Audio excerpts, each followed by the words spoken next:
situation here, which I know we'll get into, that has united us more than anything we've ever seen in the past, because the challenge is larger than anything we've ever seen. So AHLA, the American Hotel and Lodging Association, represents hotels and lodging, and we have virtually every major brand that is a member of our association, along with the owners and franchisees of that brand, and then any organization that is part of what we would call lodging and hotels. So many suppliers, great partners like Cvent and folks like that. Pretty much, if you touch lodging and hotels, you are eligible to be a member for AHLA, and we're thankful that most are. So that's kind of what we've been doing for the last century, over 100 years. And up until about 3 weeks ago, our focus was the typical focus of most member organizations. We advocate on behalf of our industry at the federal, state, and local level. And then on our foundation side, the AHLA Foundation, we work almost specifically on workforce issues. And recently we added to that portfolio the issue of preventing and eliminating human trafficking. So those are the things we do broadly as an association. Of course, if you go back for the first 100 years up until about 3 weeks ago, now all of our focus is on how do we deal with the impacts of this virus? How do we keep the industry alive? And we know at some point, lodging, hospitality in general will bounce back. There's no question about that. What will it look like at that point? Well, that's going to be determined by what we've been doing the last few weeks and what we do the next few weeks. How much of this industry can we save? Because we're really in that position where there are a lot of businesses that are going out of business and they won't return. And we need to do our best to make sure that is prevented in the best possible way. Thank you, sir. Cecil, sir, I know that we've had this question posed to you before in the past couple of weeks. And again, I don't mean to be repetitive about it, but it's always good to keep, for those that may not have heard of you from before, speak to it again as to the directive and purpose of what AHOA has been currently doing. Well, thank you, Lauren. It's great to be with you and Bob and Chip at this most critical time for our industry. I joined AHOA just a little over 4 months ago. And obviously, when I walked in the door, had no clue that in just really a couple of short months, we would be facing such an enormous crisis for our industry. But I'm very proud of AHOA because we have nearly 20,000 members, and all of them are hotel owners. That's essentially the key for AHOA. They're in every community, literally across the United States of America. Many of them are first, second, third generation Americans. They live the American dream. They've been creating successful businesses, creating jobs, employing people, and having a dramatic impact upon the economies of their local communities. What we do at AHOA is we try to be the voice for those hotel owners. We do it through the educational offerings that we do, a very unique part of AHOA. We do great work in doing webinars. I would just simply say in the last 9 days, we've created 15 new webinars that address directly various aspects related to the crisis we're all dealing with. Just those webinars alone, we've seen almost 3,000 people already download them or take advantage of them. And we know that number is going to continue. We also do advocacy with the brands on behalf of our members. Obviously, most of our members, not all, because we do represent independent hoteliers as well, but many of our members are franchisees of every brand that we could sit here and name. And so we do advocacy collectively or communally for the needs that they are facing, to make sure there's good communication between our members and the brand CEOs. And so that has been something we've been involved in over the last several weeks. I know just this week alone, I've contacted personally every brand CEO to, one, tell them we're thinking about them. They're going through a tough time as well, but to also talk about ways that we can together survive through this crisis and have the best potential to come out on the other side as viable businesses.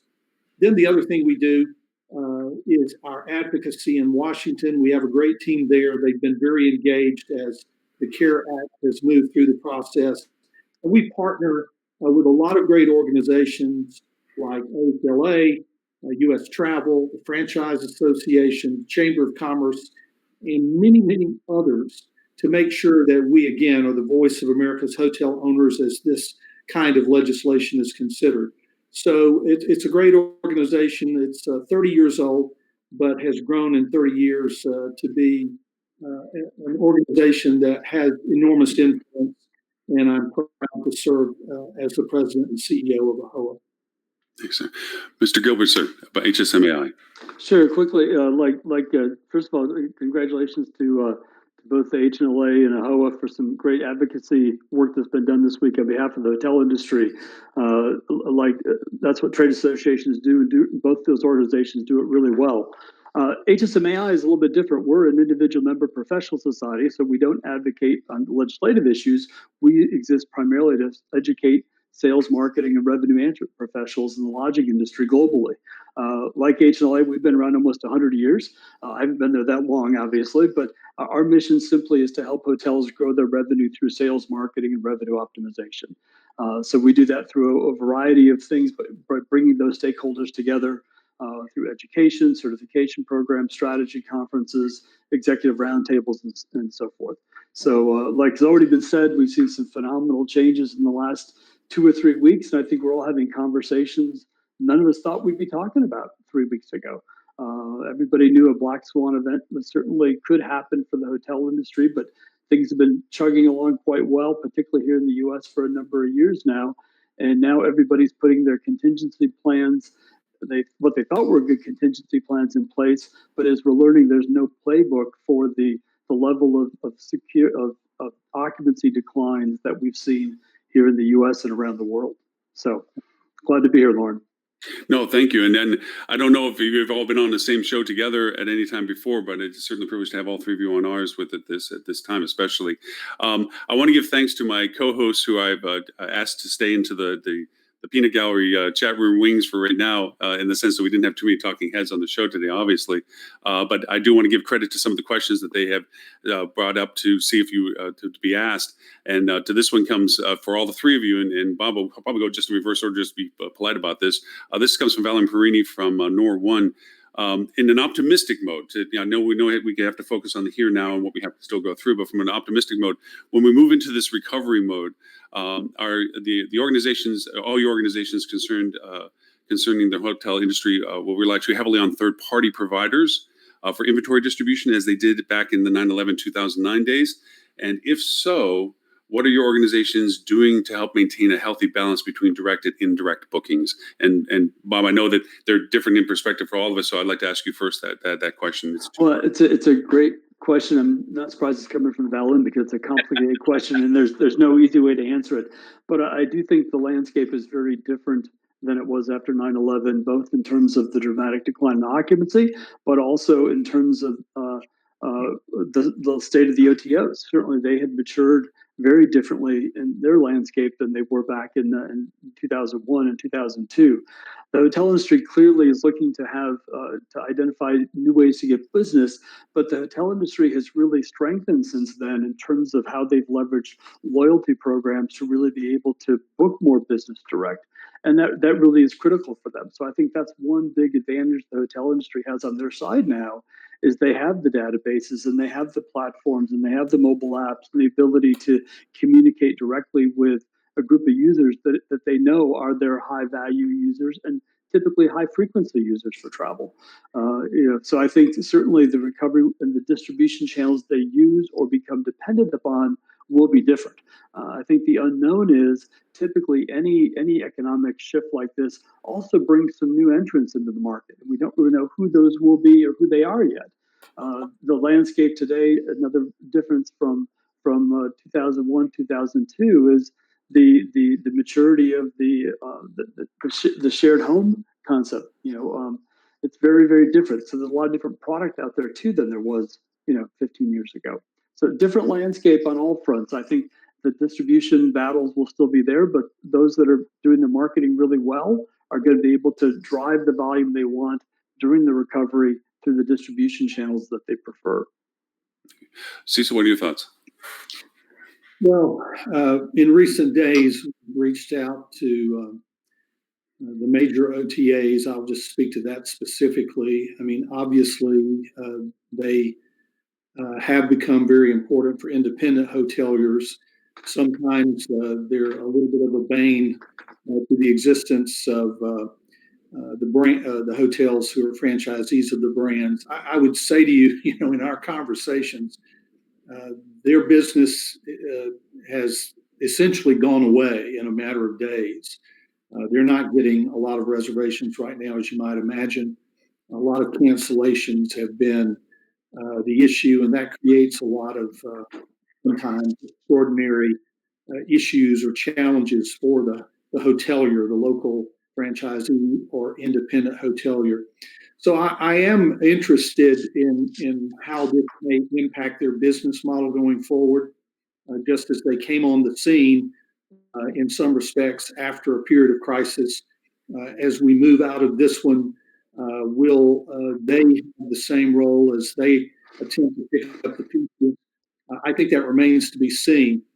But for the moment, we are interested in helping our members in their relationships with them, both in terms of advocacy around the level of fees that are charged, but also just dealing with the complexities right now of this changing landscape where there are very few reservations coming in and mostly cancellations, which has its own unique challenges. Certainly. Chip, sir, what are your thoughts? Yeah, I think that the landscape has changed dramatically from when they entered into the market some time ago. When it was really, let's be honest, our industry didn't really know how. I mean, they hit on a niche that we hadn't really capitalized on. Since that time, the brand loyalty and the rewards programs have grown in a way that none of us probably could have predicted. And I think to highlight the importance of those, what you've seen in recent days are most of the major brands extending their status for their loyal customers for another full year, because they understand that right now no one's traveling.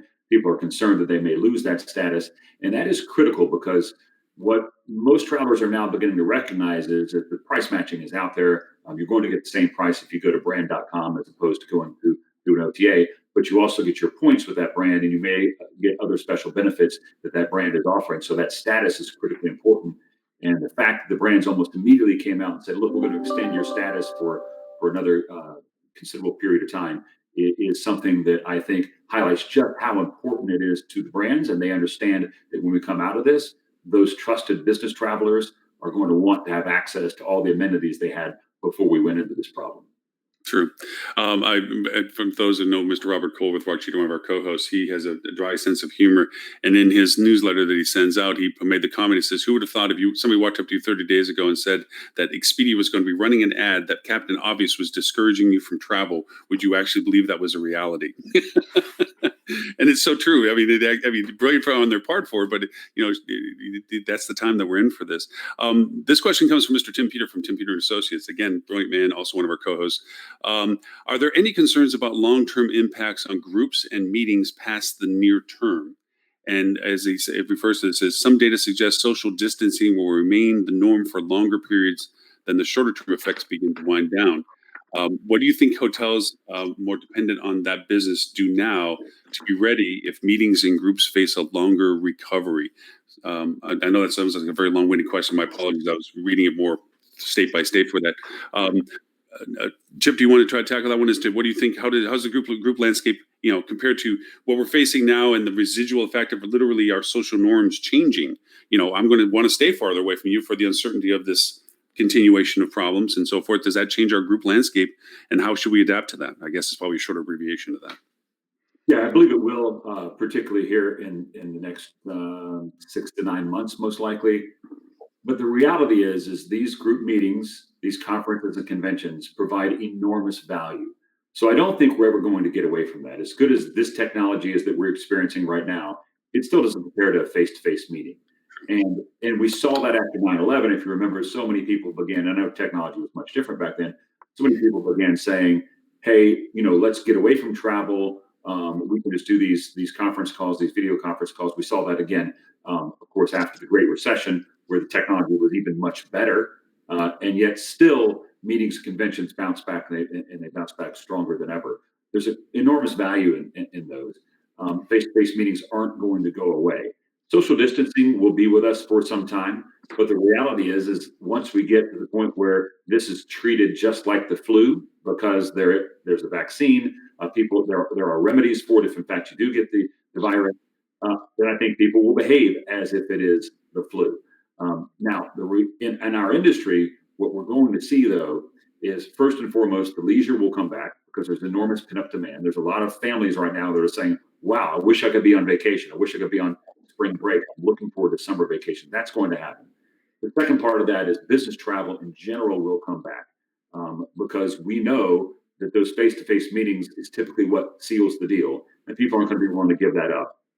But the third part that you reference here, the large meetings and conferences, that'll be the last part to come back. But I believe it will eventually come back because there's value in doing so. Very much so.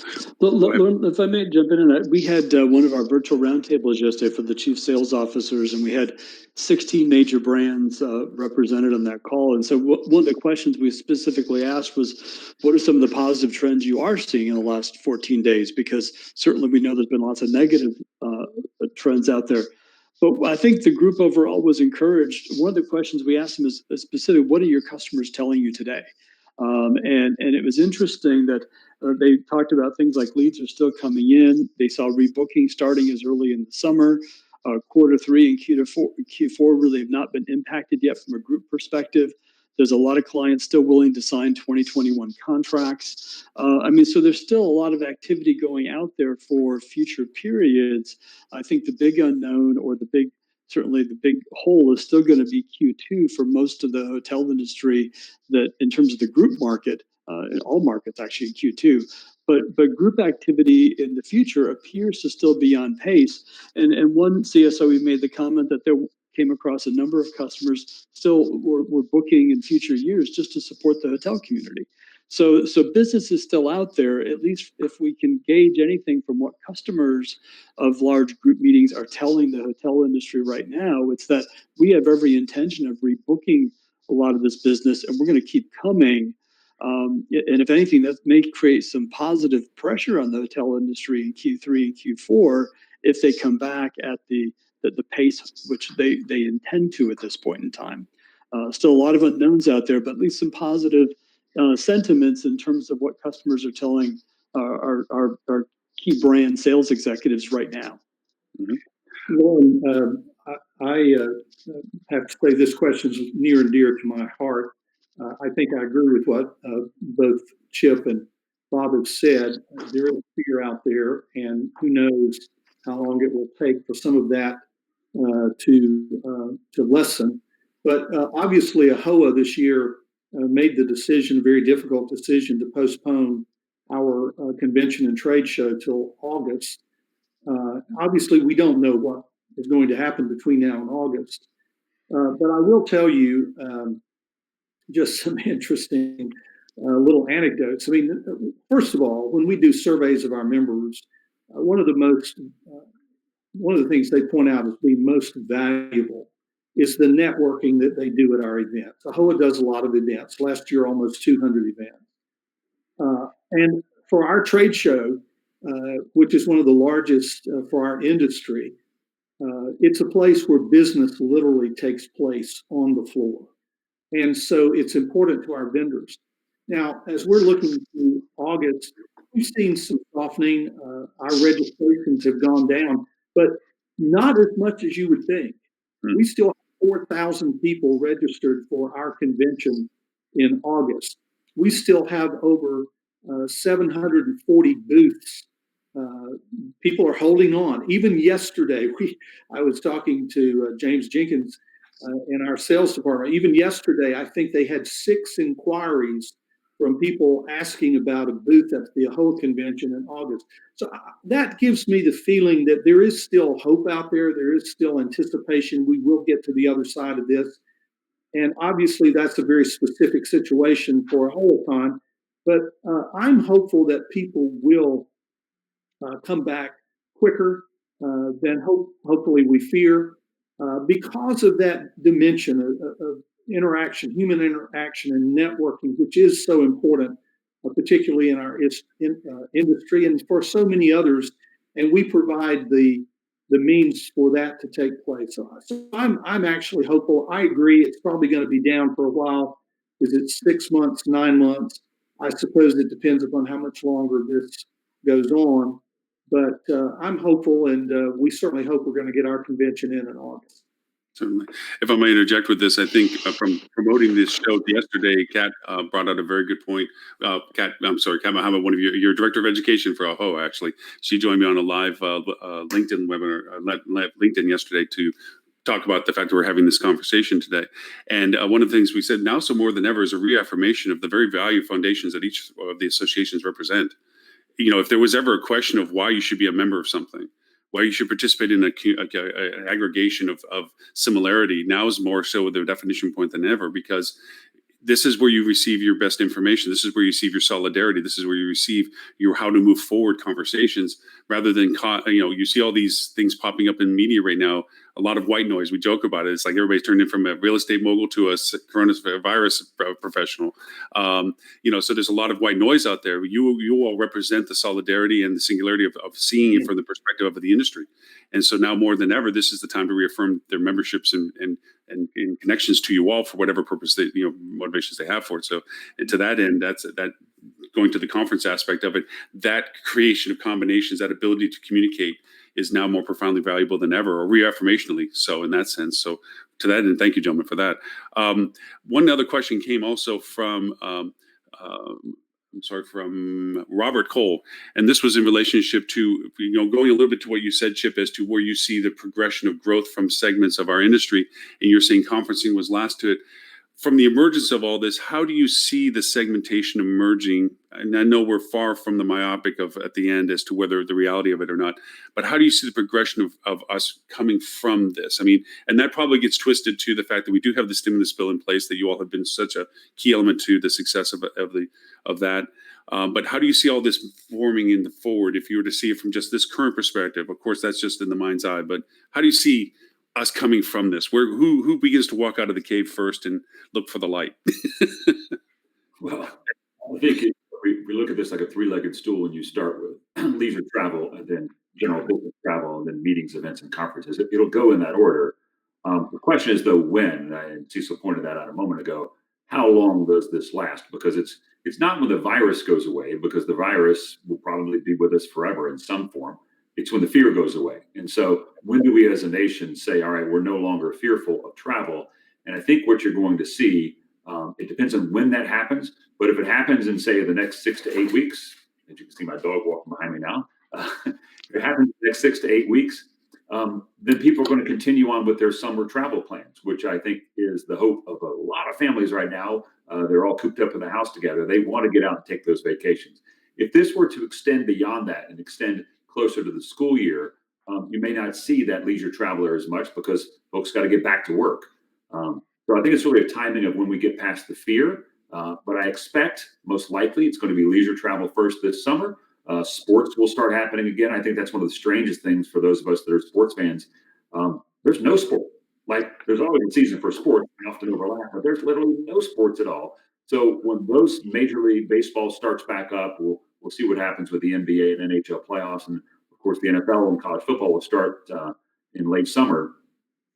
That will dictate a lot of it as well. Gentlemen, any other additions to that? I would just add quickly. I mean, I think probably many of your viewers saw the stats put out this week by the Global Business Travel Association, which are pretty gloomy about the corporate travel forecast. But historically, that's also been one of the quickest ones to rebound. People have to get back to doing business. Chip said this earlier when he's talking about the value of face-to-face meetings. People need to do business. And for major corporations, they need to talk to their customers. They need to get their people on the planes to go talk to clients and prospective customers. And there will be a pent-up demand for that. I think we'll see. The big question will be when. But when business comes back, it should come back pretty quick, the corporate side.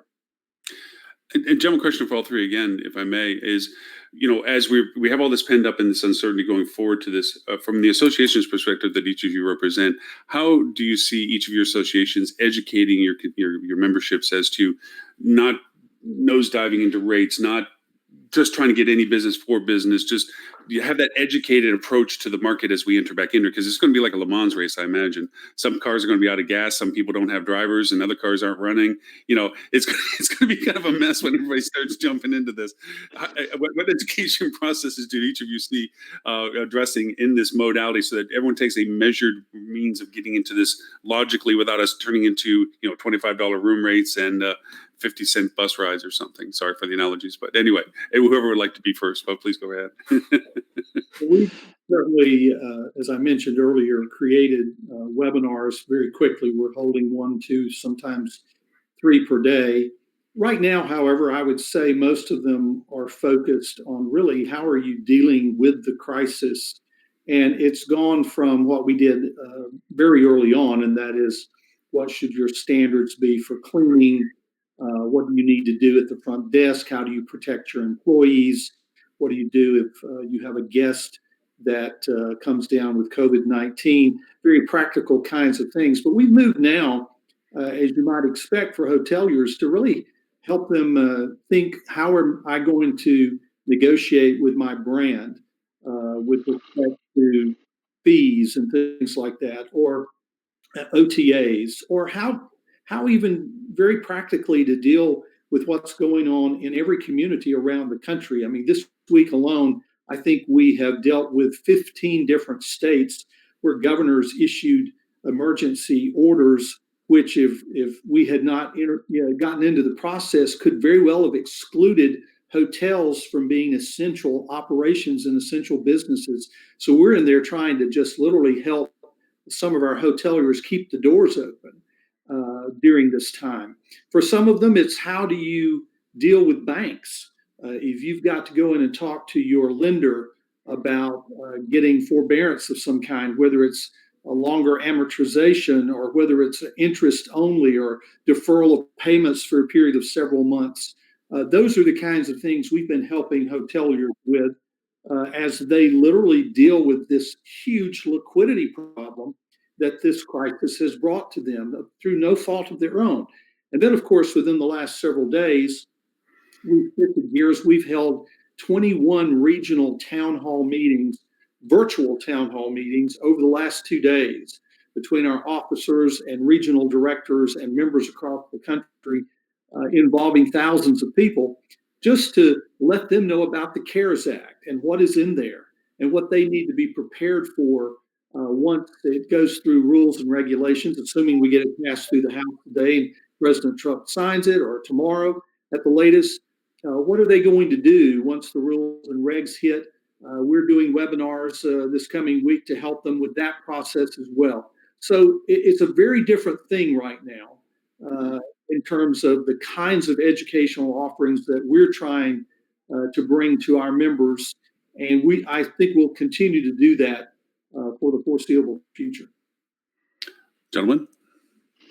Well, I think, Lauren, you know, our swim lane has really been very different from Cecil's because we're different organizations, but our focus has really been on how do we prepare the sales, marketing, and revenue management folks for the recovery, and what should they be doing now, and how do they really prepare for the recovery in a way that will really help them accelerate as quickly as possible.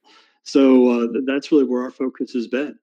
From a sales perspective, people are still busy. They are still talking to clients, they're talking to customers. They're going to be in the front line of when those different market segments we talked about start rebounding.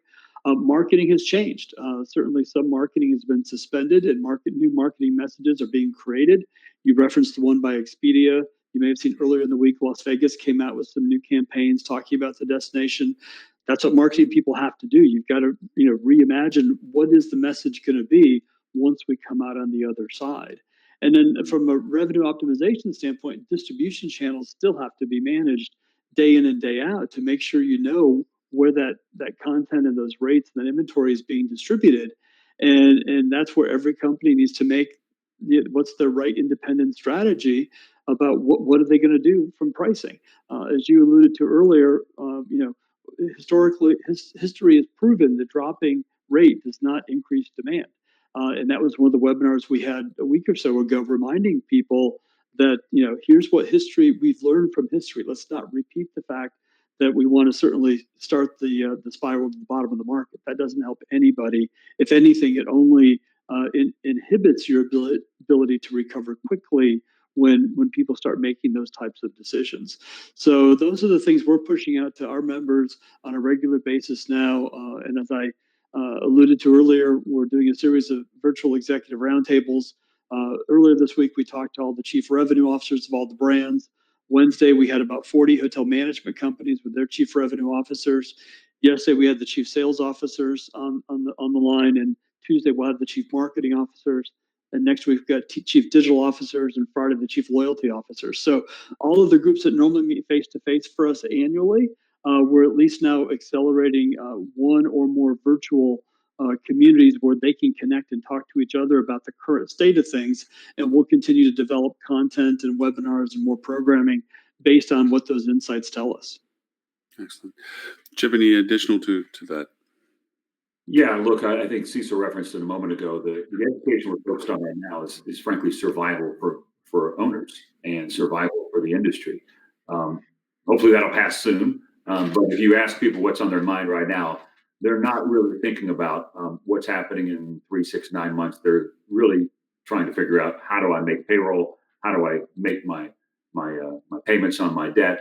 How do I stay in business? And so that's where all of our education is focused at this point in time. There will be a rush, as you mentioned, at some point. One of the ideas that I had that hopefully we can get others to join on to is, I would love for the president to declare a national travel month.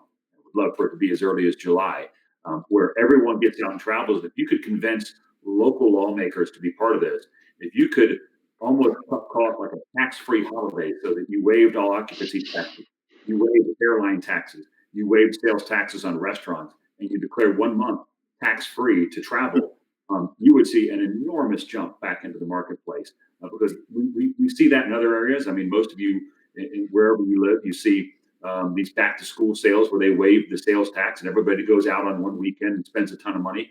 We'd like to see that for an entire month. But first and foremost is survival. And once we get past that, then we've really got to have the America is open for travel again message spread loudly. Excellent. Gentlemen, I want to be mindful of your time, and I want to take also this opportunity to thank all of you for your persistent support of the human trafficking issue and so forth. In mind, given even the current circumstances, everyone's focus on not letting that topic go away, and the initiatives that all of you have done for that have been remarkable, and we will always mention that on the show every time that we have the opportunity to. And thank you very much for all of that, for that. And I also want to make a note now, there was plenty of other questions, and as you can see from some of the chats, and I apologize for everyone that we weren't really taking questions to offer everyone today, because literally there would be too many to ask, and we'd occupy your entire day trying to get these through. So we thank you very much for everyone that has offered them, and we'll offer them to everyone, as well as if you feel inclined to go over and get back to any of them, or we'll address them in conversations afterwards. But is there any closing aspects that you would like to make sure we talk to?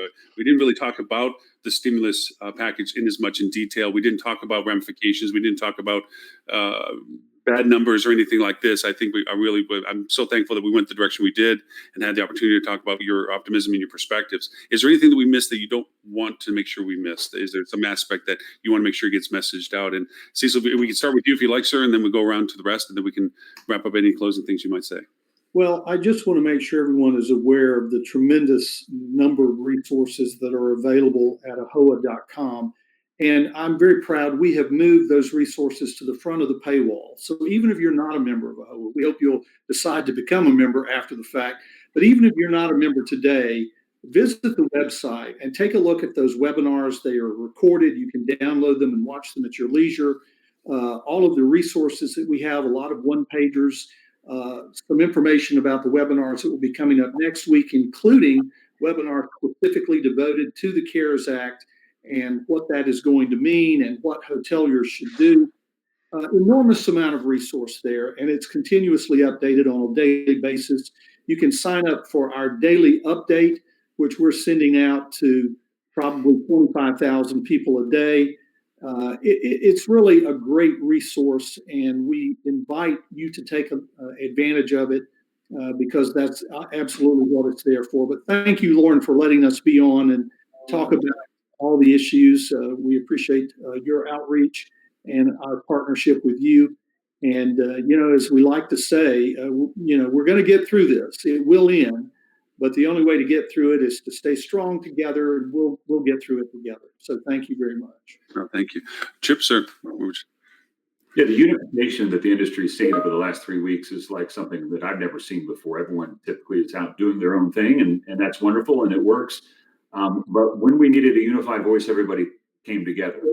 The reality is we're still in the middle of this process. Yes, the CARES Act, I assume it's passed the House now or is about to pass the House.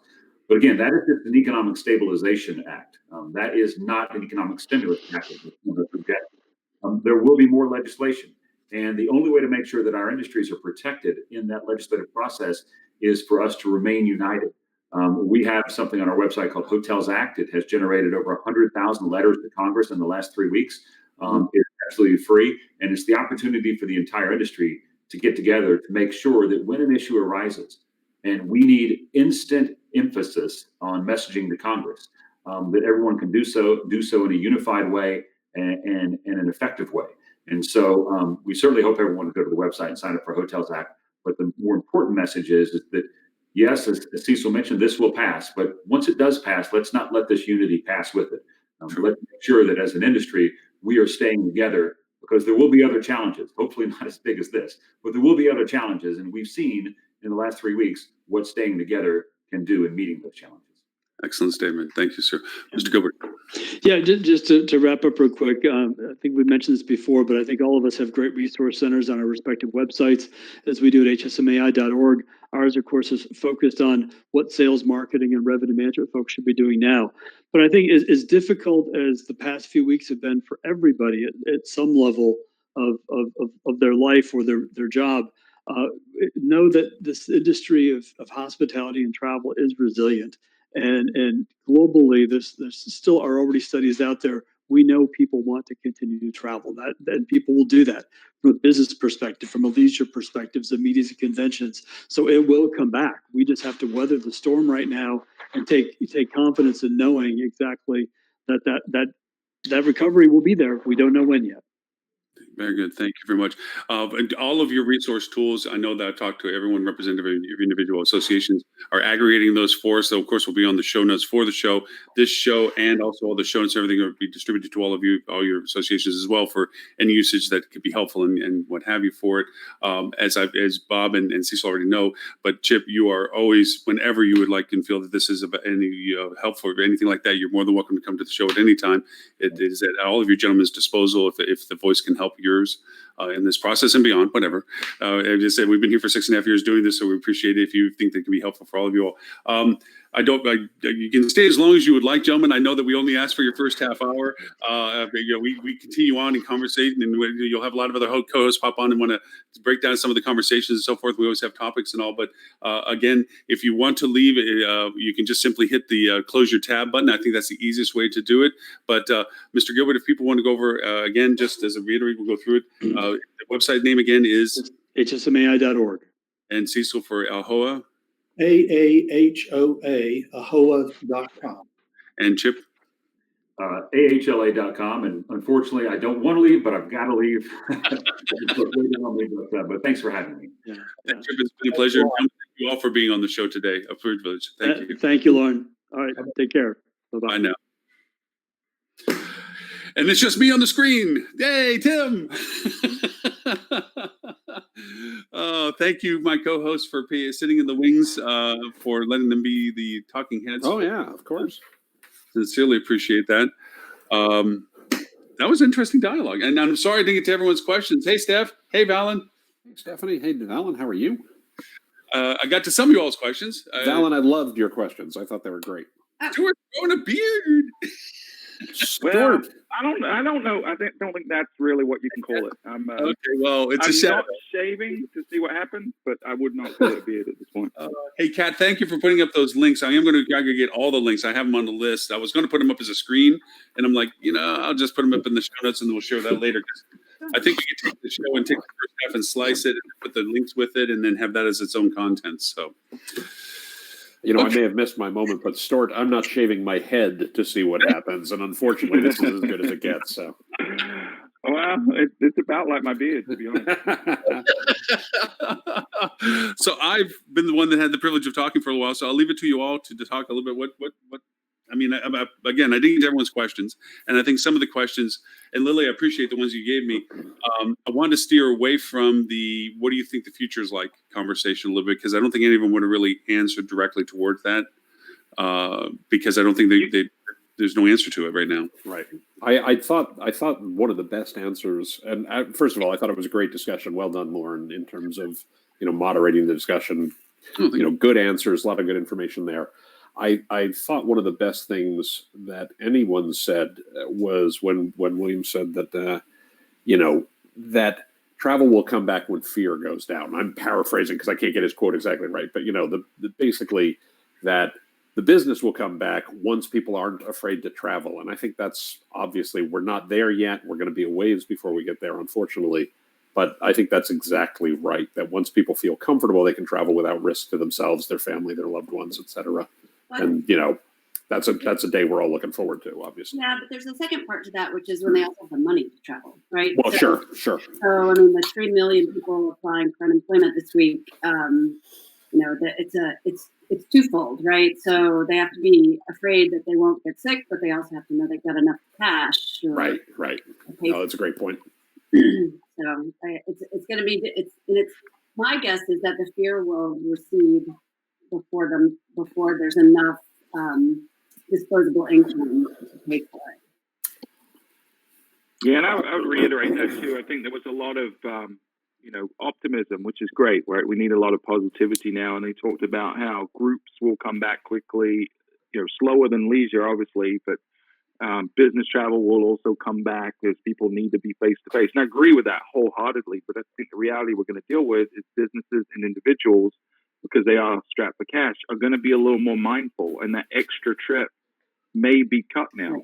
So I think we're going to see it come back, but it's going to take time, probably years, to get back to the level we were at prior to this. So one of the things that we found to be true in the last two downturns, and I suspect will be true now, is luxury tends to be a leading indicator when things start to get better. Because Valen, you're exactly right. I mean, disposable income becomes a problem, but in the luxury market, disposable income pretty much is never a problem, right? So, that will be the green shoots. Now, obviously, for some hotels, that's not a customer that they attract and the like, but at least it's something to look for to see if the luxury properties in your market start to do better at a certain point. That's an indicator that, we're starting to get on the other side of this from a challenge perspective, at least to some degree. Yeah. Ed, is that our executive producer with you? Yes. Hi. Oh, hi. Oh, hello, sweetie. How are you? Breakfast time for young people. Question for you all. I know quite a few of you are called upon by the industry as subject matter experts for conventions and conferences. We still have our conference on the books for August. Do you all still have speaking, or those that have been asked, do you still have existing speaking opportunities suggesting that those conferences are taking place? Yeah. Later in the year, yes. Yeah.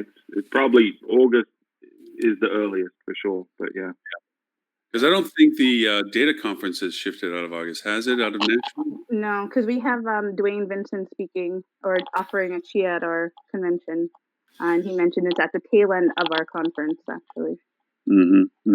Yeah, I think it's sorry, go ahead, Lauren. No, go ahead, Tim. Go, please. I was going to say, I don't know about everybody else, but my conference speaking peak always seems to be February, March, April, May, and then September, October, November.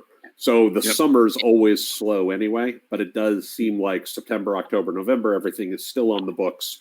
Everything through May has either been moved to the fall, been canceled outright, or been converted to a virtual opportunity. Yeah, or through June, actually. Yeah, I was going to say at least mid-June. Yeah, I had nothing on the books in June, so I can't speak to that personally. But yeah, that makes sense.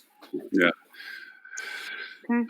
Well, Mr. Roberts said he had something else to do. He gave us some great stuff for it, but I mean, there was some questions that we didn't get to ask them. Hey, there was one question, Lauren, that you really should have asked, right? Because they all dressed up fancy for the video conference, but you should have asked them all to stand up to see if they were wearing pants. So, did you see that there was an EVP of merchandising from Walmart on CNBC yesterday? And this is an actual data point. I laughed heartily at this. I'm not going to lie. That they have seen a significant increase increase in sales of tops, but a big decline in sales of bottoms. We basically live in the waist up economy right now. Camera ready means shirts and background. How many search might go for backgrounds now? Like how to put a background or green screen behind you or something. Yep. And I may or may not be wearing Adidas track pants right now. Right? I was thinking you could ask all of us to stand up. Yeah, no. Well, Tim, you got me beat because I'm not wearing any pants, and I have no God. plans to in the next I'm month. not going to ask him to stand up at Too all. much information, right? I know we didn't ask them about some of the things that Robert was trying to point to individually with them because I wanted to keep them all engaged. I didn't want to go singularity out on it. And I think, Tim, that was your recommendation, or Rob, I forget, but it was, keep it cohesive. But some of the things were some of the details about the stimulus package. And I know that Robert's pretty much been on the forefront from our social postings or in our little social group that he's been doing. But any insights from anyone as to what they're seeing is coming out of the package in detail? Any details that are striking or standing out that were surprises? So, the one thing I will say is I thought AHOA had sent out a terrific, inside the CARES Act summary. That's an 880-page document. I know at least one of our cohort has spent the time to actually read the whole thing. I would be lying if I said I was that individual. But I thought AHOA did a really, really nice summary. And anybody who needs a copy of that should definitely check out on AHOA's website because there's a very, very good summary about, how it affects the hotel industry, what you can do, some really good insights into the key parts. I apologize. I forget who said this of the folks from the associations on the earlier part, but one of the things Stuart and I talked about on the Fuel podcast a week ago was talk to your banks. Obviously, I don't mean to be morose about this. I don't mean to make a really dark joke, but if there's one thing that your local lenders want to own less than a hotel in the market, it is owning all the hotels in the market. So banks have been extraordinarily flexible, and now with the CARES Act, they've got some flexibility in terms of things they can do to work with you to ensure that they can go to interest only, or you can defer payments or things like that to kind of work through whatever downturn is going to be. And I thought that point about talk to your lenders and understand how this act influences what your lenders are able to do for you is really because this all goes through approved SBA lenders, which I only know because I read the AHOA update, is a great way to approach this. So I would strongly recommend checking that out. Yeah, and if you've already spoken with your bank and you're dealing with a national chain and you're not getting the flexibility you need, I know local banks have really stepped up in a lot of the markets I deal with. So, maybe this is time to look at who you're dealing with from a banking perspective, because there is a lot of opportunity and flexibility right now to defer payments and eliminate that cash flow crunch, which is really what's creating the panic and forcing people to do irrational things like cut all of their marketing, which is crazy right now to do that. Yeah, it's really just very short-sighted, but I think it'll also be very interesting because from what I understand in the stimulus package, a lot of the funding that's coming through the SBA loans will be forgiven if you maintain a certain level of staffing. So before everybody panics who's already closed their hotels and laid off their employees, you have the option to rehire those employees, and there's a little bit of time, before all of this goes through. But from what I understand, I was on a webinar with a CPA firm earlier today that clarified a lot of things. It sounds like they're going to use your staffing levels, your average staffing levels from 2019 as the basis for that. And then the amounts of the loans are going to be predicated on your average salary amounts from January through February, as I understand it. So for those listening who may have already done layoffs or are looking at doing layoffs, you won't necessarily be penalized as long as you rehire those staff members. And then a lot of the loans will be forgiven as more of a grant at the end of whatever period of time, which is still a little undefined. I don't want to be a monger of like, I heard this or heard that or something, but in one dialogue I was with, somebody was proposing the fact that the money's bailout for the airlines is with the strings attached associated with it. They have to bring all of their previous routes back online at once. They can't trickle it like they did last time. Has that been okay, I'm not going to cut farther on until it for certain on it, because No I was idea. when I was in, I'm sitting there going, well, that's really smart if that's the case, because that means we can actually get a lot of people traveling because rates will be low and so forth. But if it's not substantiated, I'm going to keep it going in conversation because Yeah, but if that is true, that guarantees the airlines will lose money. So Right. I mean, I would have a really hard time if that's true, I would say that I would have a really hard time understanding the justification behind that. I mean, why would you do that? Why would you force the airlines to lose money? Right, because demand is not going to come back That's right. all on the same day, right? That would be Demand like is going to that would be like saying to Marriott, you have to open up every single one of your hotels, end every room. May 1st, every floor, every Right. room, full staffing, right? Mhm. So Mhm. Yeah, so Not that Congress couldn't be short-sighted on these things, but yeah. Well, we'll bring up one article that that Robert did give us out of his very well curated list every week. For those who aren't aware of it, if you're there's a list that Robert Cole sends out to us that we use as kind of a benchmark. Sometimes we get to it, sometimes we don't, for the show, and that is it's at bit.ly/rock cheetah. You can sign up to get it free each week, just like we do. But one article he brought up was the owner of the Dallas basketball team. Where is Mark he? Cuban. Mark Cuban, there he is. How you treat your workers during the pandemic will define your brand for decades. And I think that is a viable point because right now I'm hearing horror stories, good and worse.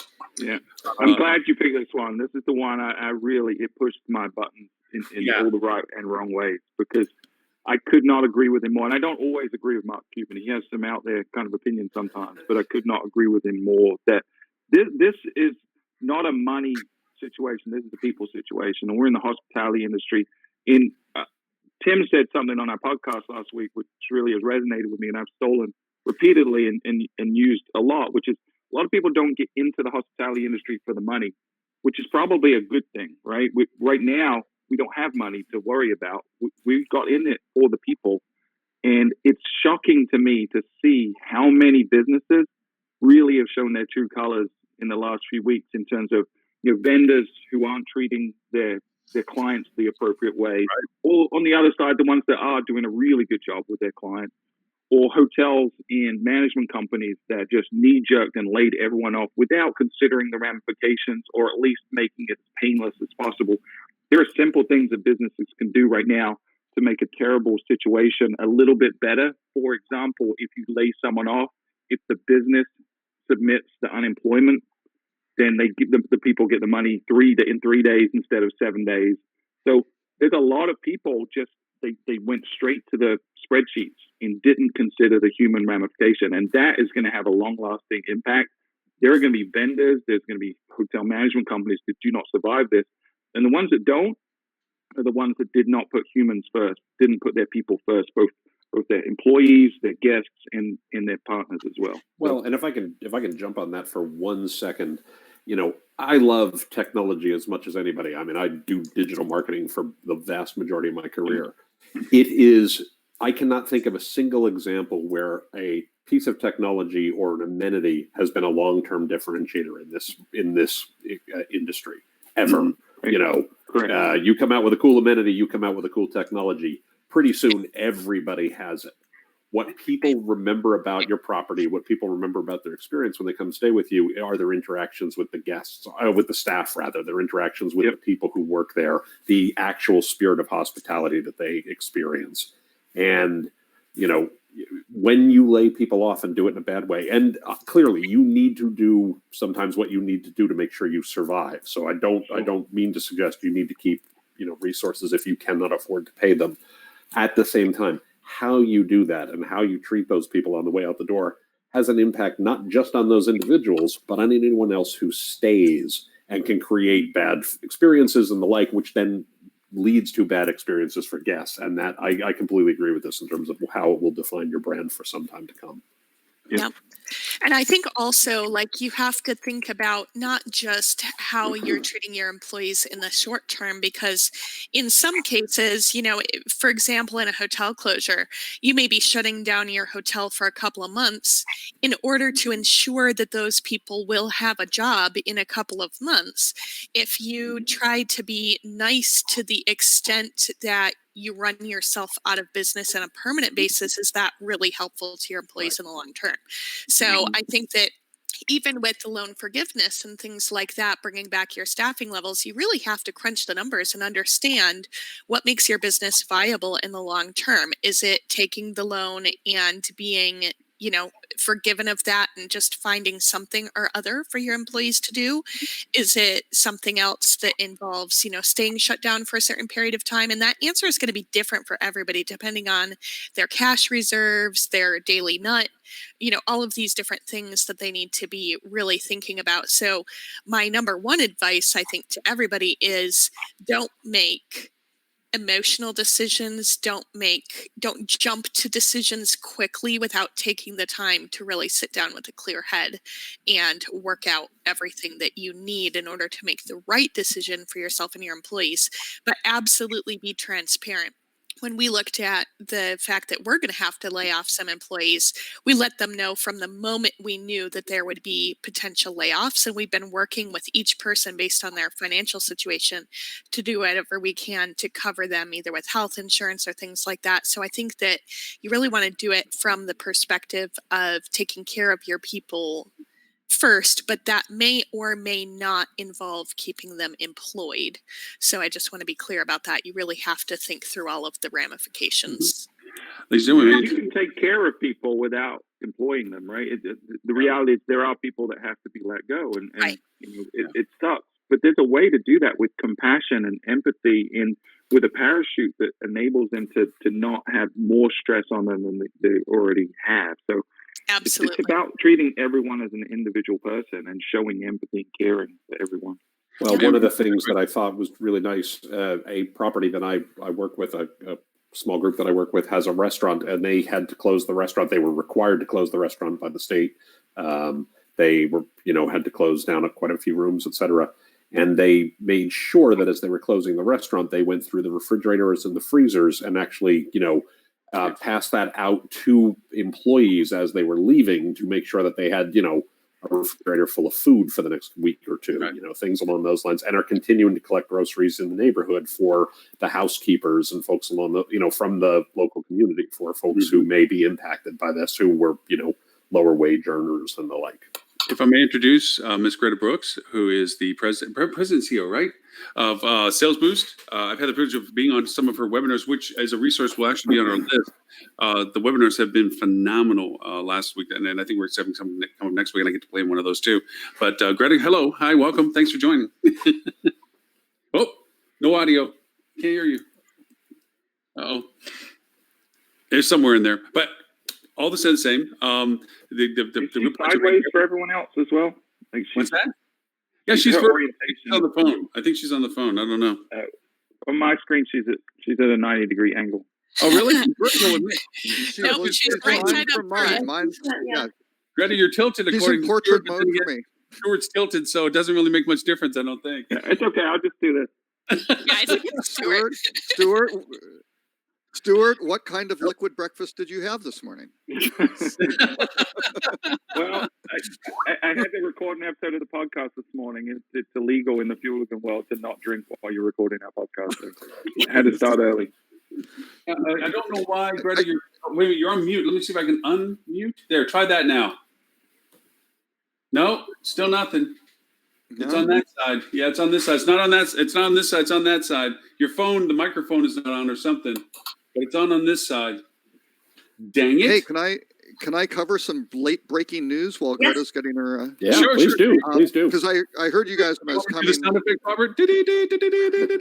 Yeah, exactly. Very nicely done, Lauren. But I was listening. You guys were talking about what was, the stimulus plan and things like that. Our friends at Cleveland Research wound up sending out a little note since the show has started. So I'll just read it very quickly. Title I of the bill. So there's not really anything earmarked for hotels the way airlines have it, right? Airlines, it's like $50 billion, and it's pieced out to cargo versus passenger versus contractors and things like that. For hotels, Title I of the bill has the $350 billion of loan forgiveness grants for small businesses. So hotels are basically being treated as small businesses, not as a separate. Right, they're special defining group. as fewer than 500 employees, correct? Is that Right. Yeah. I have those. There are 54,000 hotels in the U.S. Kat probably can fact check that number for me. 33,000 of which are considered small businesses. Each small business hotel under 500 employees or $35 million on a $35 million in revenue on a per hotel basis can receive 2.5 times the monthly payroll to cover a variety of expenses, which are rent, interest, utilities, etc. These small business loans are grants forgivable. We did have some conversations kind of earlier in our little messenger feed. I believe February 15th is the date for looking at what the pre-crisis staffing levels were, but I'm not exactly sure how the details are. according to a HOA's summary that they sent out, they list February 15th it being the retroactive date. So anyone who was furloughed or laid off after February 15th, after February 14th, technically can be rehired and still be eligible. Okay, yeah, so that's one. And then number two is the famous 500 billion through the Treasury Department, right? The challenge with the 500 billion through the Treasury Department is they still have 10 days to draft what they're going to do with all that, right? So that's going to be interesting, but that is really going to be more in the form of loans. So for the most part, they have to be repaid back. The small business loans are grants that are forgivable. So that's a big plus for those. And so, yeah, they can be used. Oh, if these funds are used for just wages payroll, they can be converted to a grant, right? So we'll have to see how that part goes as well. So anyway, so that's kind of the pools of money. That's not for the hotel business. You're fighting against a lot of other industries, right? Yeah. So I'm not sure how much there's really going to be to rely on. But I think the number one was those grants for the small businesses. So, but it's capped at 350 billion. So I think we got Greta's audio back. I'm thinking, Greta, did they say something? Greta? Nope. We can see the ceiling fan moving. We can see the ceiling fan move, so we know Greta's there. Doing really weird things. So it is kind of weird. Greta, can you say something? See if your audio's working. Somebody's typing. Somebody's typing. Whoever's typing, mute yourself. Yeah, oh, yeah. Who's typing? Whoever's typing. Not it. Hands up. Stuart. It's not me. I promise. Stuart. And actually, I'm so sorry. I have to drop off. I was hoping to hear a little more of Greta. But hi, Greta. Hope it works out soon. She's got to be the one typing because it's the only new thing we have. I don't think that's static. I think that's actually Greta's microphone. Anyway. Yeah, nobody can hear me. I love that. So, but thank you all. I'm going to drop off. It looks really cool seeing everybody on screen right now. Yeah. But have a great show. And hey, if you guys want to find me, check me out at ahoa.com or email me at cat.m.speaks@gmail.com. And Kat, thank you for everything, for coordinating this. It was like a job. Thank you very much for that. I try to bring some superstars. Hey. Why not? As opposed to the show up when you normally have. Oh, the appropriate lineup. Oh my gosh, I'm getting blown up. I will see you all later. Have a great weekend. I know. Thanks, Kat. Gosh. Greta, I'm so sorry this technology is not working for us to have you join us. It would have been fun to have you jump in on this because like I said, they've been doing some pretty cool webinars too, accurate webinars, good information, good feeding, just not this general fluff and stuff throw out that we're seeing so many people do. Are you including yourself in that, Lauren? No, I'm excluding myself. I'm pointing to field travel when I say that. What's this cotton candy stuff they're throwing out? Oh, there were at least 5 articles. I was really thinking of doing an article shaming at the beginning of the little newsletter, but I chose not to focus on the numbers. Stuart, I'm putting your link if you don't mind. I'm putting that into the whole note thing about resources and things and stuff, but that are applicable to the current conditions and conversations and so forth. So, because really good stuff for that. But Mr. Cole, thank you as always for your list of things. Do you want to think that we should hit the main topic, or do you think the topic has already kind of brought itself into conclusion with the coronavirus sale? Hotels now. I couldn't listen to I was trying to kind of partially listen, but I had to focus on my other call. So, all right. Well, most of the. So I'm not really sure what they talked about, but I think it seemed pretty good. I'll throw it up I there. heard it was outstanding. The word on the street was it was fantastic. Considering a week ago, most hotels wrinkled their nose at the very concept, and now all of a sudden, the hotels are going, "Yeah, I can do that." For the hospital, yeah, that's. Lord, I think Kat's gone. Kat can vouch for us. What was it, a week ago Thursday? What did Lauren and I talk about? We said, "Hey, forget this tricky little marketing things. Why don't you go talk to your local county or city health department and the local hospitals to see how you can help?" Right, and that's where the demand is. So. Yeah, and it is a reality, because I know from even my clients in like San Antonio, where at first it was like, no, we're just going to shut down, leave it as is, not knowing the durability of this. Now it's like, wait a minute, maybe if I do approach the local government, proximity to the hospital, containment, they need the space. And now that the conversation of possible renovation anyways coming into the conversation, a lot of hotels are really reevaluating the renovation schedules. Where it's like, okay, maybe while this is, why not? Since we don't know how long it's going to be anyway, and nobody's saying no to loans for this right now, because they know there is a light at the end of the tunnel. So now what you thought you weren't going to do might be the time to do it. So some hotels are looking at say, okay, so we'll be a coronavirus support area for a while, and then when that gets cleared and everything else, we just go into reno and clear it up that way, and then come out of it with a higher, better product and that we can call more ADR potentially for and stuff. Yeah. Steph, you're dealing with brands all the time. Anybody talking like that? I mean, is some of these brand people going over saying maybe now's the time to just be this and do that? Most of my contacts are on the marketing side, and pretty much everyone's gone dark. I don't know how many of them still have jobs at this point, but they've turned off everything. They've told you to go dark on social. They've turned off all marketing, and it's in a. Wait, what? What? Yeah, I wouldn't go dark on social. People to go dark on social? That is the worst advice I've ever heard. That was Marriott's advice to pull back. And they've turned off all of the meta search and turned off. Trying to let's break it down, right? Let's unpack that. If we look at the travel journey, right? One small component of that is the stay itself. But every other component of the journey, the dreaming, the aspiration, the planning, the memories, the sharing, every other piece of the journey still exists and can be done really effectively on social right now. If you look at some of the Flip2 clients and some of the phenomenal campaigns they've pushed out there, it's really inspirational. People need hope and they need a dream now more than ever. And social is the platform to do that. So that is ludicrous.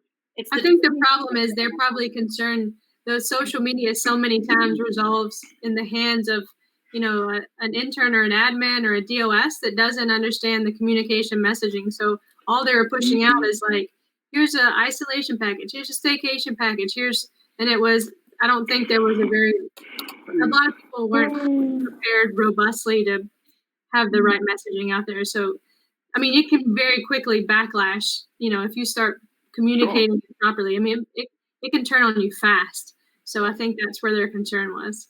But that's messaging. If you're concerned about having, been furloughed and having no income and feeding your family and paying your mortgage, hey, buy this. It's not quite the right message. Right. So. Right. But how about like when things get better, because they will, right? Here's a beach. Yeah. Here's the snow covered out. I mean, absolutely. The idea of the dreaming part is valid. And also, so Radisson, I was looking on LinkedIn and Twitter, Radisson is doing some really nice stuff, right? Corporate Radisson, they're helping all their hotels that are still open figure out how to make heart-shaped designs of lighted rooms in dark towers. So they've got these photographs of all their hotels from around the world, Moscow, Frankfurt, with especially that sit on the sides Yep. of the first, so you get that nice reflection in the image of those hearts. And that's really, that's nothing. That's really kind of a little nothing, right? It's just, it's not selling. It's not, Right. it's not anything. It's just this, here we are, sort of we're in this with the rest of you. Well, and There's two- no We care. 2 points Not we to add want to your that. money. Correct. And 2 points to add to that. One, with regard to what Stuart said, people love shopping for travel. Like that's actually a thing people legitimately enjoy. So there's an argument to be made. Again, if you message it correctly and it's not buy, there's something to be said for you're actually creating great experiences for people right now who have some time on their hands of, someday this will be a nice thing that we'll be able to do. Right. And then the second thing is that, and we've seen people make this mistake again and again and again. Hey, Ed, let's say for sake of the argument, this all wraps up and everything's perfect. I'm just going to pick a date at random, on April 11th, Easter Sunday, somehow magically everything's better. And, suddenly now you have to start marketing. I'm sorry. I just picked that date out of thin air. Reflexive action. I apologize. There was no reason for that date whatsoever. I just picked it completely at random. But let's just say that turns out to be the case. You can't start marketing on April 11th and hope that you will have people in your business on April 12th. The mistake that people are making when they go completely dark on these topics is that they assume we can start marketing when people are ready to travel again, and that will work out. And if it is, June 1st or July 1st or whatever, and you start marketing on that date, well, you've lost all of that month too.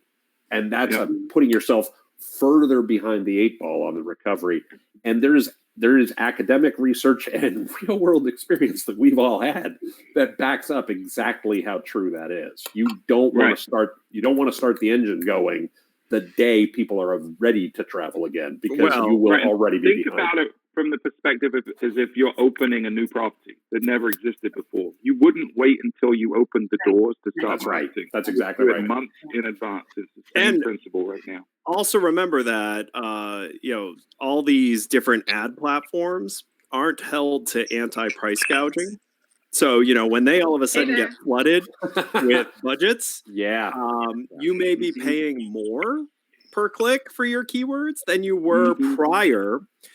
Whereas right now you could be paying a fraction of Yep. Right. Yeah. My clients that are still running are crushing it, and they're able to get to keywords they would never dream to get to before, because they can go super broad because there's zero competition. They're guaranteed the number one spot, and the ROI is tremendous as long as your messaging is right and you're targeting the right audience and the right dates with the right. Yeah, I heard packages. Tim saying something about being anti-NSYNC. No buy on the on the messaging. Yes, that's the only reason I'm anti-NSYNC. Otherwise, I'm learning to be all the fair, moves right now I for my came in. TikTok. That's funny.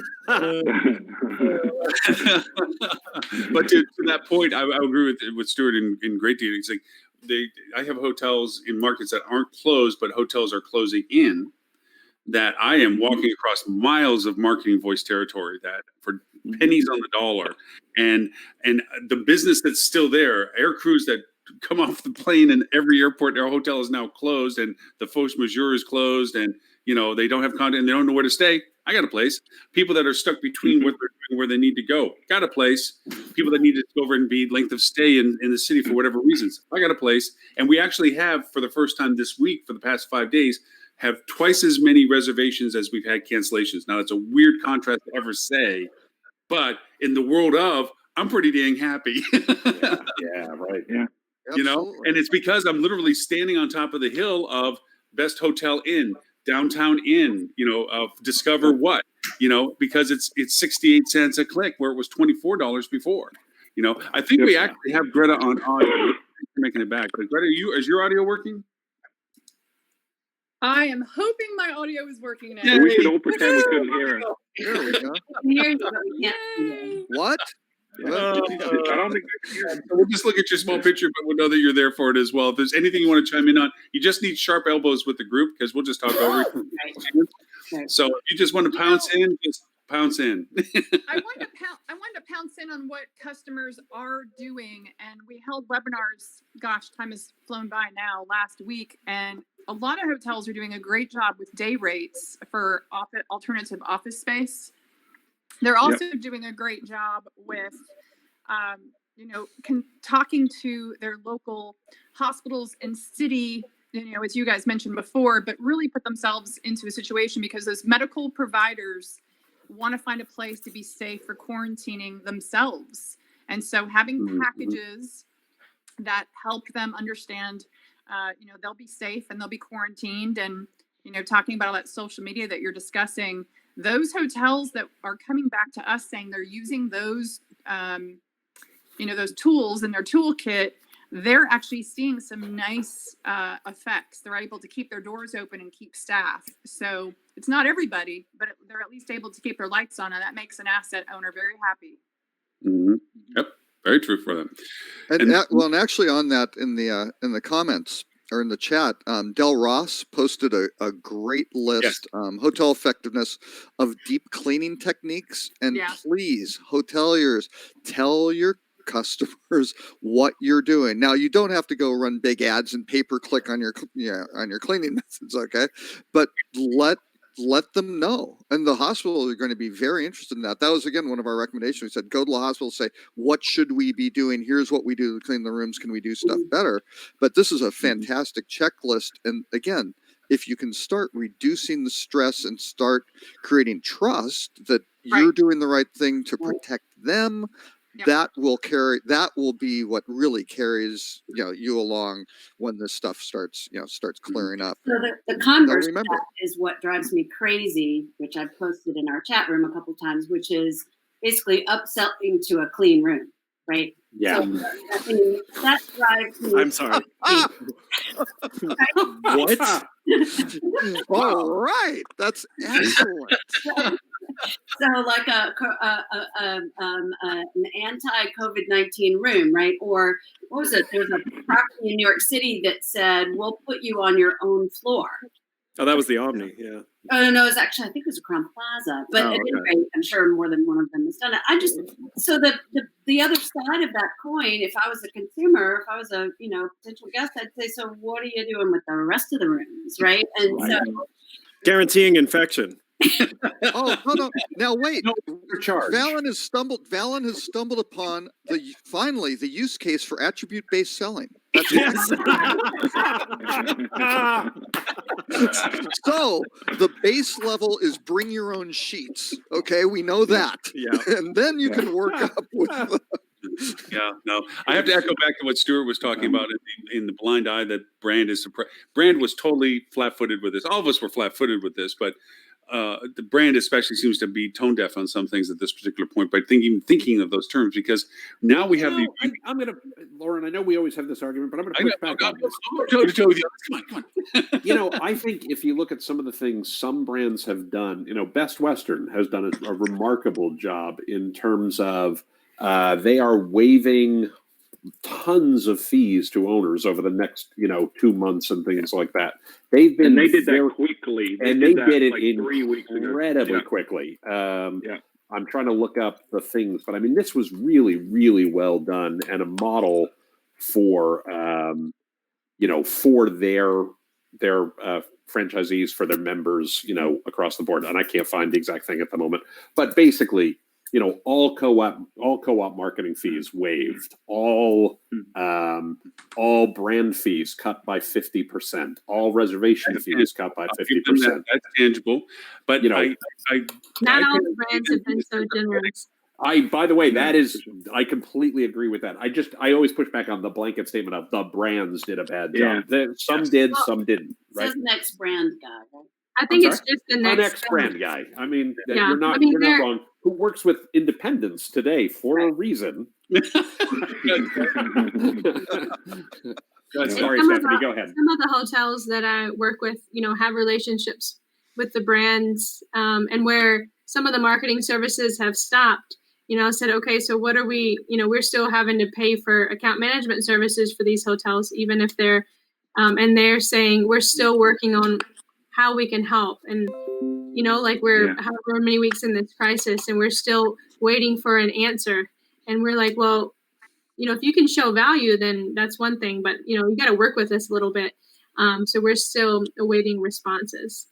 Right. I mean, Yeah. Del And I Watson, if you look, he's making some good points to all of this. Stuart, go ahead. I'm sorry. Go ahead.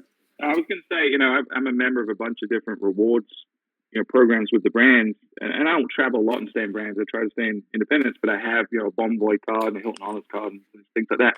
It's been a stark contrast. I do have to tip my hat a little bit to Hilton. I think they've done a much better job than Marriott and a lot of others in terms of the flexibility they're communicating to folks and just instilling a little bit of empathy and confidence into people. You know, even if you booked a non-refundable prepaid rate, they're offering the flexibility to change that. And they've said if you still book one of those, they're still going to give you flexibility beyond this. So I would say some are doing a better job than others.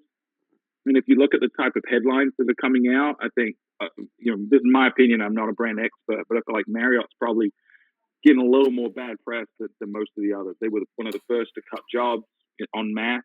And just, I feel like they've made some missteps. They were very reactive quickly without being strategic about it. And I feel like folks like Best Western, folks like Hilton have probably done a little better job looking long term versus just focusing on that short term. Oh shit, what have we got to do right now?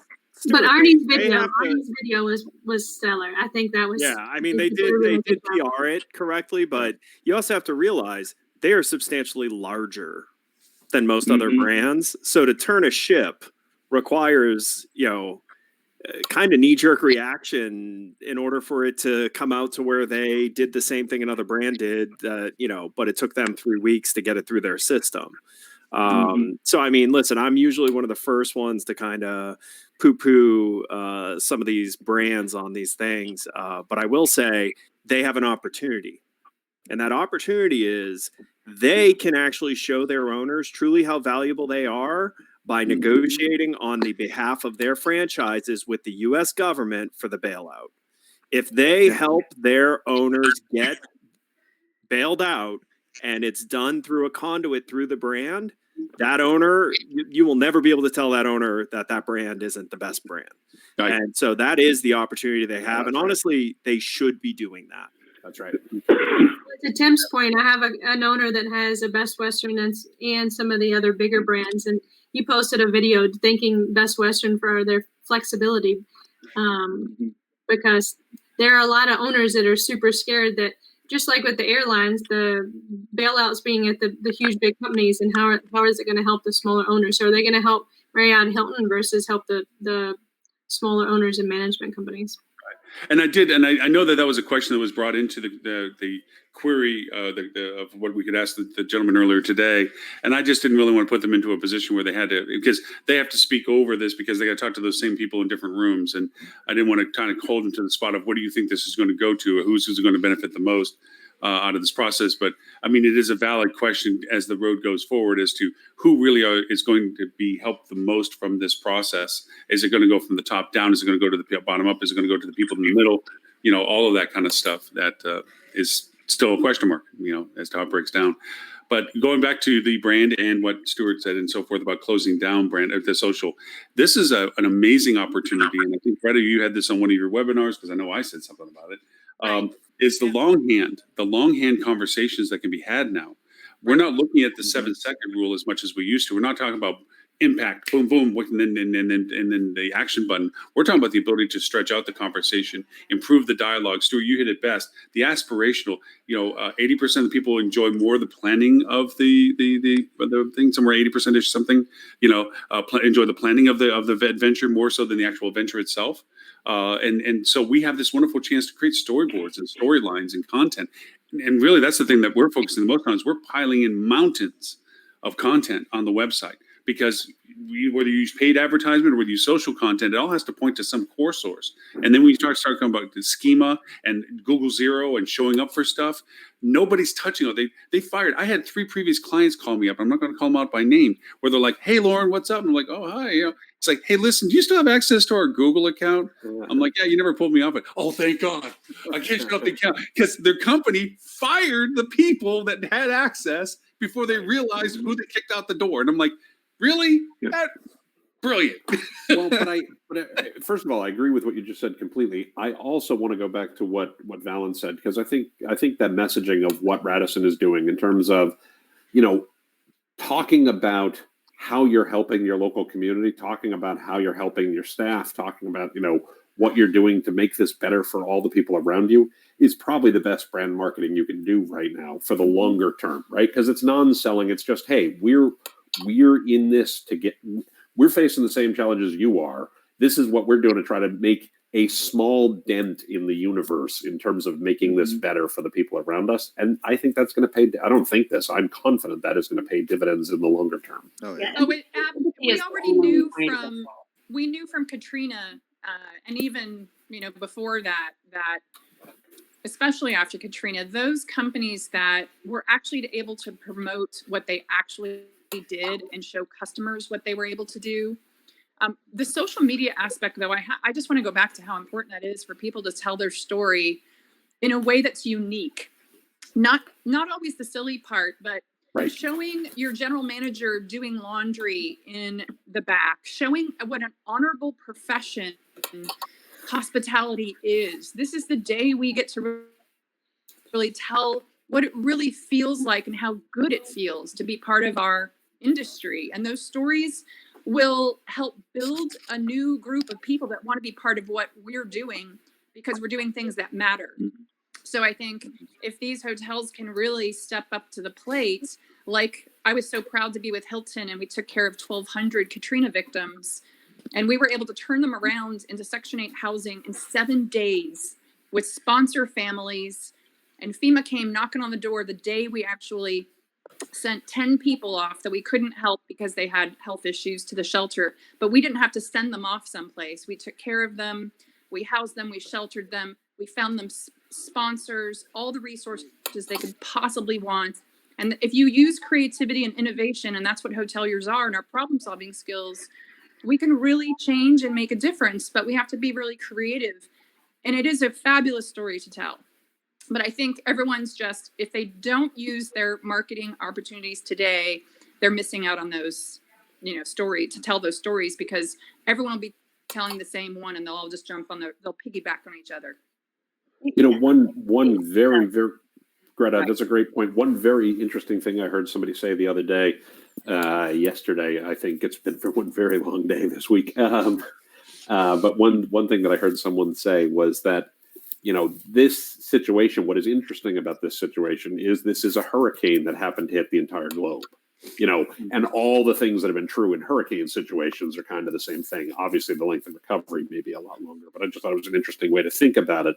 As you, as a hotelier, think about your playbook for how you, pull through this. You can kind of lean on the lessons you've learned if you're in a hurricane zone. And if you're not, talk to your friends who have been through it, because the playbook is comparable with a longer duration. Although I will say there's a one key difference because of it hitting the whole globe. If you actually look at most marketers' hurricane playbook, it's just shut off your targeting to those areas that would be offended by the messaging. That's actually the really tough position marketers are in right now. Like, the reason I wasn't on till just now is I was on a call with a hotel group that has to stay open. And they have to stay open partly because they're housing a substantial amount of doctors and nurses for a large government effort, but it's not enough to make the hotel profitable. So they're trying to walk that fine line of, we're here if you need us, but don't travel. I mean, is really what they're trying to do, but they need their occupancy to go up, or they're going to get, completely more damaged, by keeping the hotel open for these relief workers, because there just aren't enough relief workers to kind of hit the threshold. So marketers are being hit with something that I don't think any have seen, where there isn't a safe audience to target. So you have to actually be thoughtful on your messaging and realize that this messaging is going to be seen by people who are really in pain or scared. And so, that's unlike Hurricane Playbook. Which Because is true. Hurricane Playbook, you just avoid the market that this would Yeah. hurt. Yep. And you target to, everyone else less than, 50 miles away from them who are completely unaffected by it. So empathy Well, there's- is sort there of is one- a game, Okay. but empathy is a double-edged sword, right? Because for people who are really suffering, it doesn't matter, right? No. So empathy could be even a weapon if you just can't avoid it sometimes. I mean, even vendors like my company, empathy is we're reaching out to the customers who use our products to say, here's how you can use our products better, even in this really crappy time. You've got it. You paid for it. Let's get the most out of it. But it's, but then sometimes like we're doing internal email campaigns to our customer base. And, we got a couple of nastygrams from hotels saying, we're closed. Mm-hmm. You should have known better. I'm like, well, sorry. Right? I mean, we're doing our best here. So, Right. and it wasn't, we're not trying to offend you. And, so and there are people out there, like potential guests who will say, why are you talking to me about, I don't know, snow-covered Alps or beaches in December when I've lost my job and I'm not going to get it back? Right. Well, also too, there's the impact effect, the ripple effect of it. I'm talking to empty chairs now. I'm calling contacts at companies that no longer exist. Right. Oh yeah. Right. And I don't know who else in the I have to actually go dig and research and start going through a list of people to say who is still in a chair. Right. And it is a shame in some senses, as you would not to pick on Marriott, but just ownerships that made these choices where they just wholesale got rid of their staffing without the repercussions of who has the keys to what, who did what, and the people that are left behind that you are entrusted because they're your top people don't even know how to turn on their computer. They're just being over dramatic, but let alone know what to do with it. So these are the realities of I thought you didn't. No, I had such and such do that and such and such. Well, why did I fire such and such when they're the one that did it? So there's a lot of truisms that are coming out of this of like, oh, so that's how things got done. But Well, and Lauren, my all the companies that had really crappy security where the revenue manager used the same login and all the systems, they're fine, right? As opposed to they're living their best life right now. Two-factor authentication. The ink blotter. Wait a minute, there's no ink blotter. Never mind. 1, 2, 3, 4, 5, 6, 7, 8. Right. One weird little niche though that is going to come up, and I don't know. You guys are smarter than me on how to target this.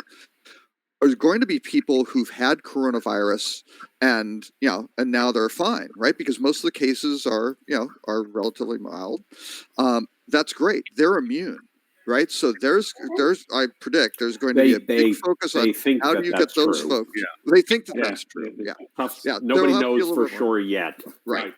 What the But carrier my thesis is there's going to be a lot of focus on how do you activate those people if they can get some research say, yep, this is it. Looks like immunity is good. Then how do you get those folks activated? And that might be a really interesting thing for the hotels for volunteers to help. I don't know how you approach that. That is a hot potato. Yeah, I think the coin phrase for that now is the resilient traveler, and that's what it is being a defined category of how are we targeting the resilient traveler. And Tim, you're exactly right. There is, and Dell pointed out too, there is no certainty that you can't be asymptomatic. There's no certainty that you can be a carrier afterwards. And none of us are medical professionals, and none of us are working on this from a medical perspective. Don't take our advice. But the reality I will speak to, and then there's 3 categories of people right now: people that still have jobs, people that don't have jobs, and people who are uncertain about their jobs. And all 3 of those categories are not primed right now to go out and start traveling at the first opportunity, because those that still have jobs are working their butts off. Dang, Lauren. The ones that don't have a job are eager to find one so they don't have the stability to want to go do travel, or at least not distant travel. And the third, those that are uncertain about their jobs are going to do everything they can to maintain the security that they do have while they still have it. The only people that have the opportunity to possibly exploit the travel opportunity afterwards, once we know more about how to travel, from this new paradigm that we're in are the people that, even though the stock market's bare and they lost a lot of money, is that they have the facilities to still go take advantage of the opportunities that pop out there. And that's not a very big audience. So Lauren, I'm going to disagree with you. Okay, Sorry. Go ahead, Greta. I'll let you jump in there.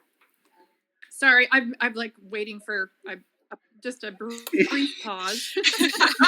I'm going to steal Greta, sorry. No, it's okay. We have a series on preparing for the rebound, which is really focused on the individuals. And so I'd love for any of you to, contribute and add in there. But one of the things that's really important is a lot of folks are posting on social media, really not things that people should be seeing when they are in an interview process, because most people who were furloughed are going to have to re-interview for their job, right? It's not an automatic, you're going to get back, you're going to come back. And they're also going to have to be in interview mode. And we have to get people to understand what they're posting today, how they're spending their time while they're in quarantine. These are all stories they should be telling, but they really, really have to watch social media. Otherwise, people will determine the most important question that most companies will start asking right after all of this. Number one question that I would ask, and I've seen this with others, what did you do while you were in quarantine? And it will tell a huge story. It will tell a big story about how motivated you are. Are you a digger? Are you hungry to use your time wisely? Were you disciplined? It's going to be important how people promote how they spend their time. It's in resumes and focusing on your strengths and taking an assessment and really understanding, where do I want to go from here? It's a good moment to hit the pause button and figure out which direction you really want to go in, and train, cross-train, develop yourself, do all these things. But I think people can tell a wonderful, marvelous story.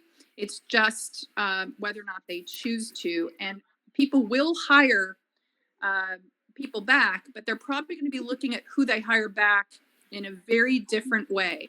Can you wear multiple hats? Are you a quick learner? Are you disciplined? And are you going to develop yourself, or do I have to push on the gas? Yep.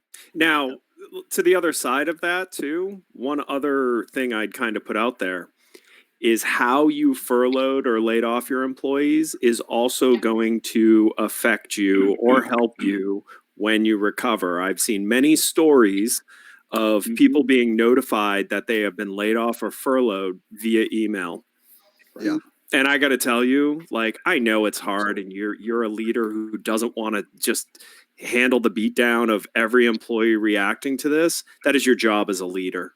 Yeah, for sure. Actually, one of the best pieces of advice I ever got on this, I want to give a lot of credit to Ted Ting, who I worked for at Leading Hotels for a bunch of years. And, we had to do a layoff during 2008, 2009. And one of the leaders in the organization, we were having a team leadership meeting about what had to happen and the folks we were going to have to say goodbye to and the like.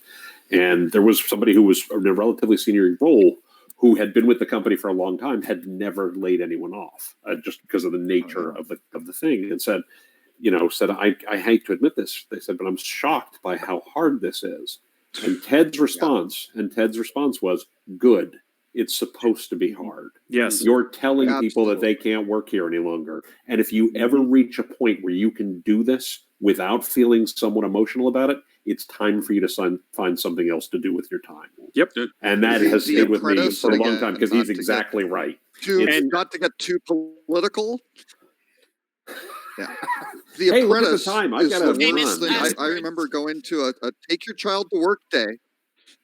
The Take Your Child to Work Day. This was Tim and I work for the company. Right at the peak of that, and the number of kids running around screaming "You're fired" was insane. Right? Because and Tim actually one day I had to I lay didn't off work 30 there in people. 2008, 2009. Travel resources. Oh, right? yeah. Tammy was spared. Tammy was spared because Tammy was great. And now the other people were great too, was the problem. Right? But 30 people in a day, I mean, that changes you because you start looking at these people, and the ones who come back, the worst ones, are the ones who go, it's fine. Single mother, it's fine. I'll find something else. And you're like, no, punch me. Yeah, You know, that's exactly right. yeah, this is the worst thing. You are the best person. You're It's called top survivor performer. guilt. Yeah. Oh Yeah, yeah. I took absolutely. a team of 70. I took a team of 72 people down to 6 after 9/11, working at Charles Schwab.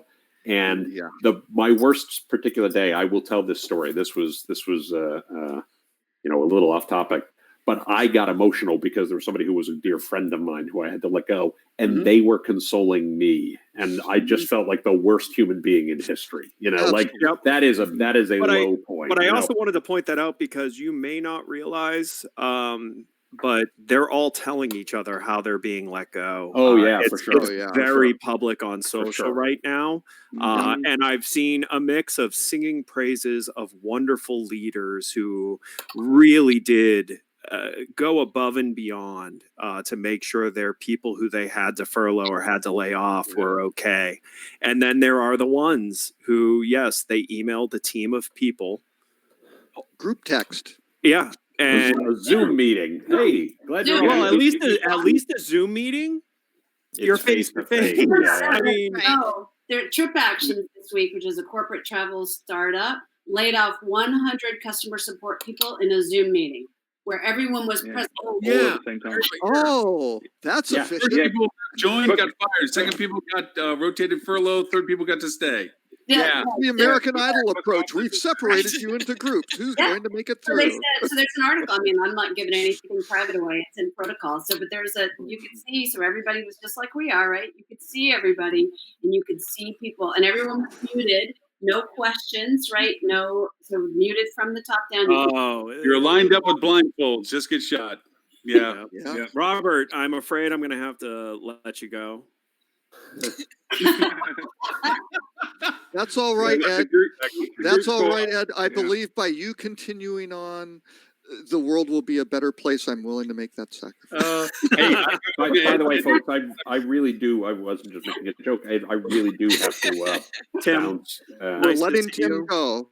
And Lauren, the best thing that happened for you was Greta completely distracted me from telling everyone how you were completely wrong on the last thing you said. So, I mean, you should thank Greta. You should thank Tim. Oh, no, that's Put a right. pin in that. Let's come back to that. Yeah. Tim, where can people find you?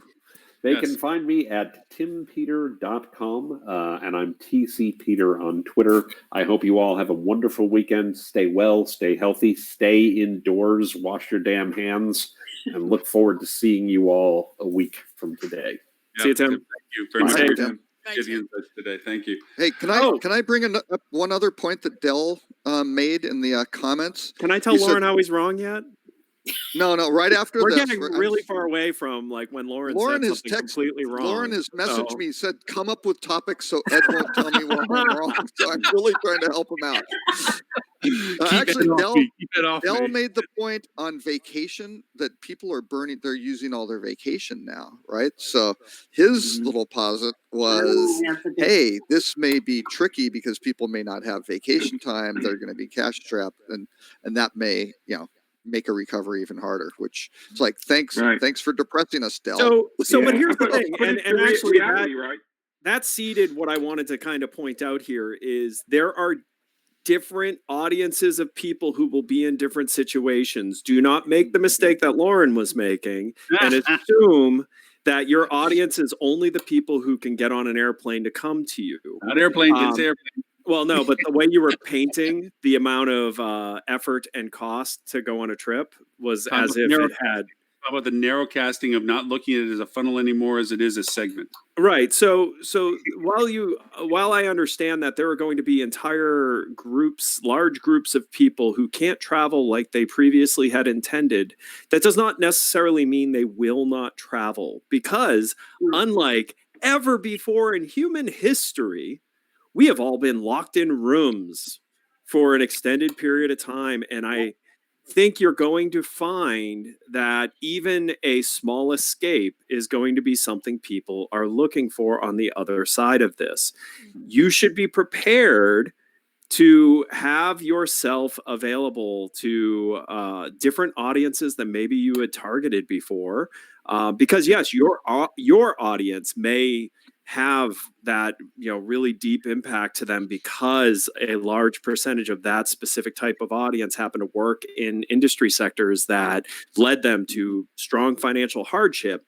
But also understand there's going to be a lot of people who are on unemployment where unemployment is actually going to be okay compared to what it usually is. So don't just assume that if someone's on unemployment now that they're going to be completely cash strapped and not spending a little bit differently, because unemployment's actually going to be probably what it should have always been as a as a safety net.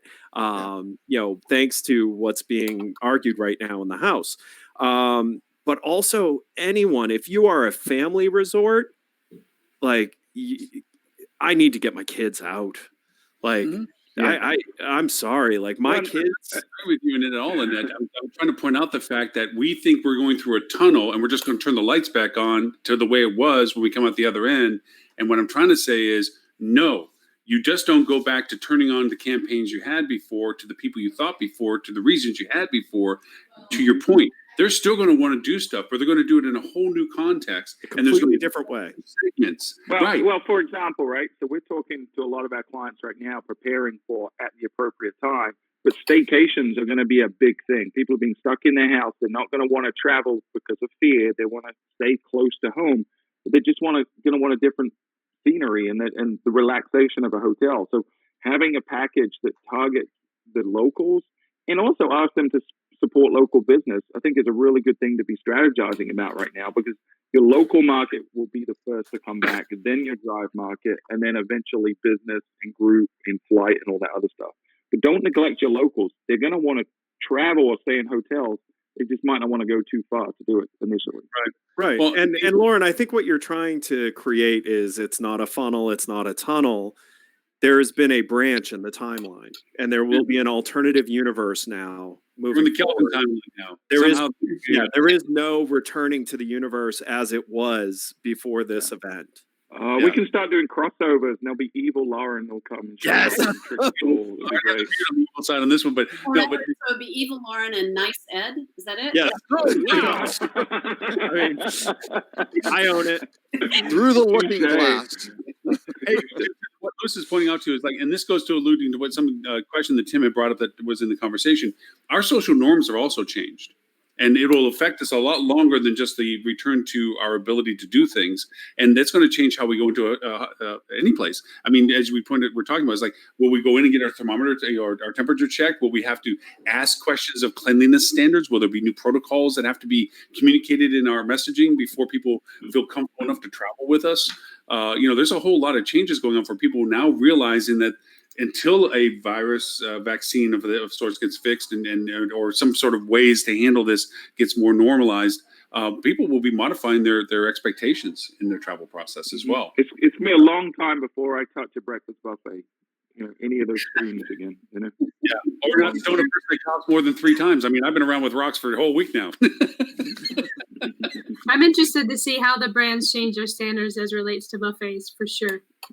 Mm-hmm. Yeah. The Chinese restaurant market's in a peril right now because it's like, how many jello do we have in a bowl? How many?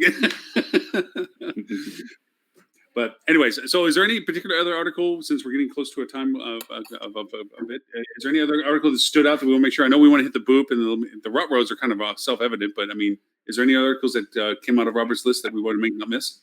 So there's actually a comment I wanted to make on the guest that we had at the beginning of the show, because I forget who it was made the comment, but I think all 3 organizations are doing this.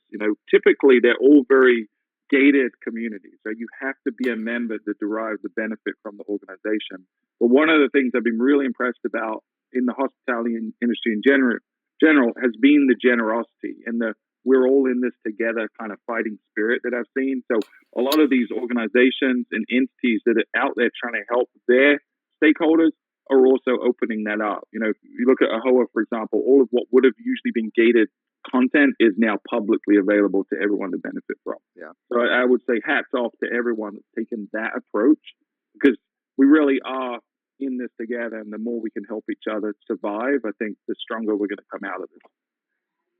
Very true. Very good point for that.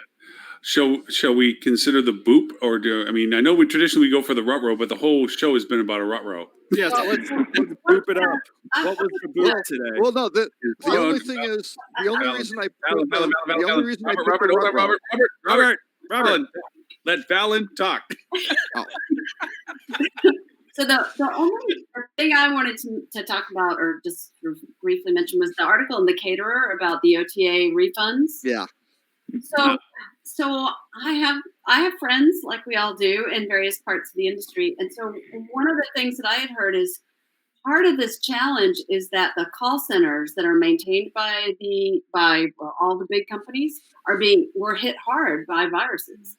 So Absolutely. part of this is that, at least in one OTA's issue, was that all their call center people were sick, and they ended up having to close their call center. So there was no way for them to manage the influx of calls coming in about their bookings that had, either non-refundable statuses or partially refundable. So the OTA just said, "Fuck it," right? We're just going to give it all back, and that's Did it Oprah style. Well, You get a refund, you get a refund, you get a refund. And that's probably the best. That was probably the best strategy from a marketing and branding perspective as well, right? Saying, look, this is a bad situation. You aren't supposed to be traveling. Right. So, which is also, I think, why Expedia is doing the, the Captain Obvious, don't travel stuff. And they're like, hey, here's what we do. Now, the other side of that, though, is they're I think we mentioned last week, they're going to penalize the hotels who don't play nice with this too, because you're going to start losing points on your ranking when all this comes back. If you're like, no, we're going to hang on to all these people's money who's just lost their jobs. So, yeah. That's why I think that's sort of these hotels are. I mean, I understand it can put hotel in a bad position, but on the other hand, like there's that empathy thing again, right? I mean, even big companies have thousands of sick employees that can't always make it to their jobs. Yeah. Well, if the hotel is doing that to its guests, they certainly shouldn't get any benefits of any loan forgiveness or anything like that. It's like, hey, we got a contract. Let's have them deal with those terms, right? And I'm pretty sure those hoteliers are probably doing exactly the same, trying to take as much as they can on the other side as well, right? So, I just wanted to bring up. Oh, go ahead, Stephanie. Yeah, that's Stephanie.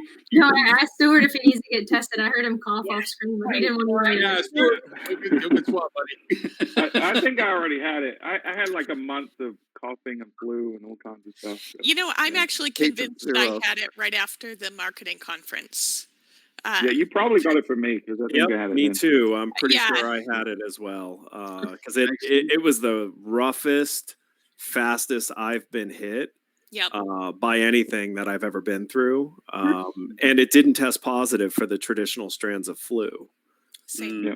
So, but back then we weren't testing for COVID-19. Back then it was barely even a topic in the US, it Right. wasn't, it wasn't something we back really then, focused 3 on. weeks ago or 4 weeks 3 weeks ago Yeah. we weren't testing. Yeah. I got it was from 2 months Stuart. I got it from Stuart from Navis conference. So Probably. thanks Stuart. Well, it's Sharing is interesting caring. because Now you're it's immune, interesting right? because 2 days before the marketing conference, I was visiting with a friend in New York. And so we were going around to all these different places in New York, and we were staying in Chinatown. So the chances that somebody came back from visiting relatives in China, I feel like, is maybe even more extreme. So, Stuart, I might be responsible for giving it to you. Who knows? There you You go. can blame it So on I me got if it. you want. All right, I got I'm zero. blaming it on Lily then. Great.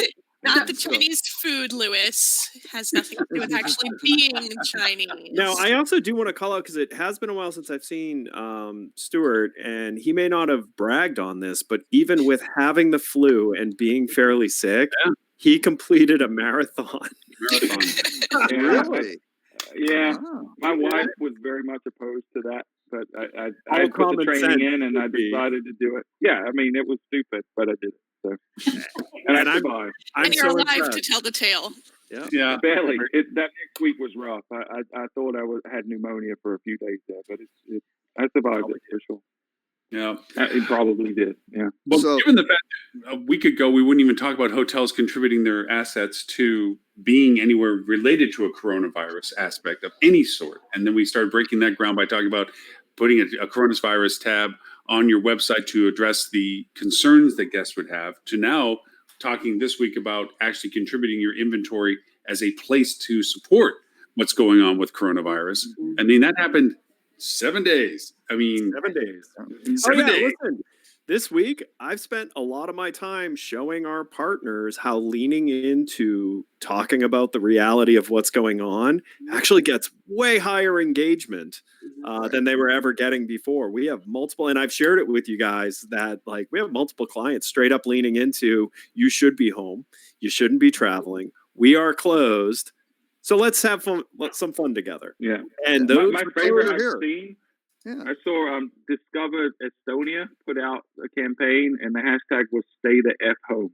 It was great. They do great. Yeah. They are doing Estonia, so great creative. stuff. Yeah. Yeah. All right, I got 4 minutes. All right, so Oh, let's do I- the boop. Boop was really simple. I mean, the Four Seasons in New York, which is a what's their ADR? Probably maybe north of 1,000. Is that the one Right, on I would- Billionaires Row? It's on 57 East 57th. It's a nice address. Yeah, they closed down, no transient guests, but they are open for doctors and nurses and saying, come stay here, and they're going. And I'm guessing they might be getting pretty good occupancy. I don't know. The doctors and nurses going, Yeah, that's, I mean, that would be a good spot to stay. if I'm a nurse, right? It's Four Seasons or like, I don't know, Javits, right? A bed in Javits. Thanks. Yeah. Yeah. I don't know. Javis Exactly. is such a lure. You know, you get to, yeah. No, but one But also said, Accor is doing it in France. And then the other one, which I think is really, Airbnb hosts are providing housing to 100,000 responders, right? So Airbnb is doing it as well. So, and that's a lot of units. yeah. I Well, think to be fair, Airbnb isn't doing that, right? The host is doing that. Correct. Well, Sure. but they're Airbnb is facilitating, but the generosity is coming from the host, not from Airbnb. right. Yeah. Yeah. But But again, it's their for idea, Accor, Stuart. that's probably mostly the owners of the hotels too, right? So But I don't want the hotel industry propping up Airbnb like we continue to do on the updates. absolutely. Yeah. Agreed. Louis made the comment back in the chat here. Yeah. Exactly the point. well, So- also too, you keep in mind that where we are right now for somebody that comes up with a protocol of how to not endanger your staff in support of this. Oh no. Uh-oh. Who touched stuff? Me, again, it's Just me. close your window if you have to leave. Don't I touch don't stuff. have to. I was trying to. Hold on. We're still here. We just got changed over to where we're being Teeny displayed. tiny little. There. There we go. Okay. Who's sharing their screen? All good. All good. Can we turn the training wheels protocol back on for balance? Yeah, exactly. So I don't know whether you know this, again, for anybody that was earlier on. So we had almost 56 people in the attendees list. And I sent specifically out to the speakers, and Cecil and Bob have already been with us a couple of times, but Chip hadn't been. I says, please, please, please do not touch the blinky red button in the upper right-hand corner. Guess who touches the red blinky button? So all 56 people disappear, and I'm like, crap, and I'm going. Yeah, but you got like 11 still, so Oh no, we got up to around when the gentleman ran. I think we're back up into the high 40s or something like that. But I think a lot of people just didn't know how to get back to it again, or didn't try. I don't know, but it was one of these whoosh. Now we had way crazy people on the other channel, so thank you. But to the end of this, because I know we're at that point.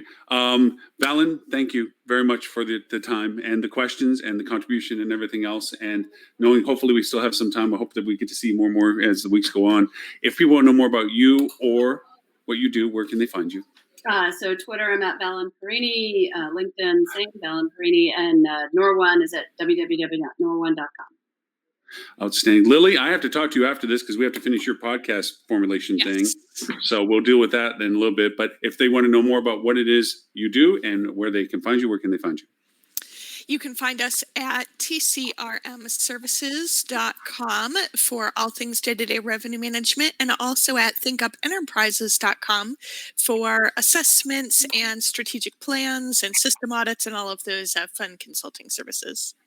Now, Stephanie, before I get you off the hook, for people to know, I gave Stephanie a sub account to this platform, which she's the one that pushed the button, right?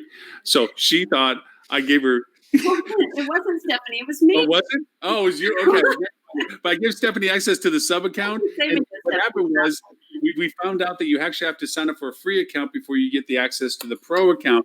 So Stephanie texted me back going, gee, thanks for nothing. Because when you, it just goes to buying the platform. She's like, I could have freaking done that myself. What we got all that work. Thank you. But anyway, Stephanie, if they want to know you and what you do, where is it they can find you? Well, I want to give one 2 cents. I saw that Moz is opening up their academy for free for the next for the end of the month. So anybody that I sent it to like 8 different people because I knew they got laid off. I'm like, if you need something to do, and then my other 2 cents is just like I've been, I've done some different mentoring for people that are younger and don't. I feel like this is the time to like reach out to them and like, I don't know, just help them through it because they take it very personally being laid off or furloughed or whatever. And I don't think it's necessarily a reflection of that. And that's how they see it. So if you know of people and you still are employed or still in an okay place, like think about those other people. But you can find me, Stephanie Spark Smith on LinkedIn or at CogwellMarketing.com. Outstanding.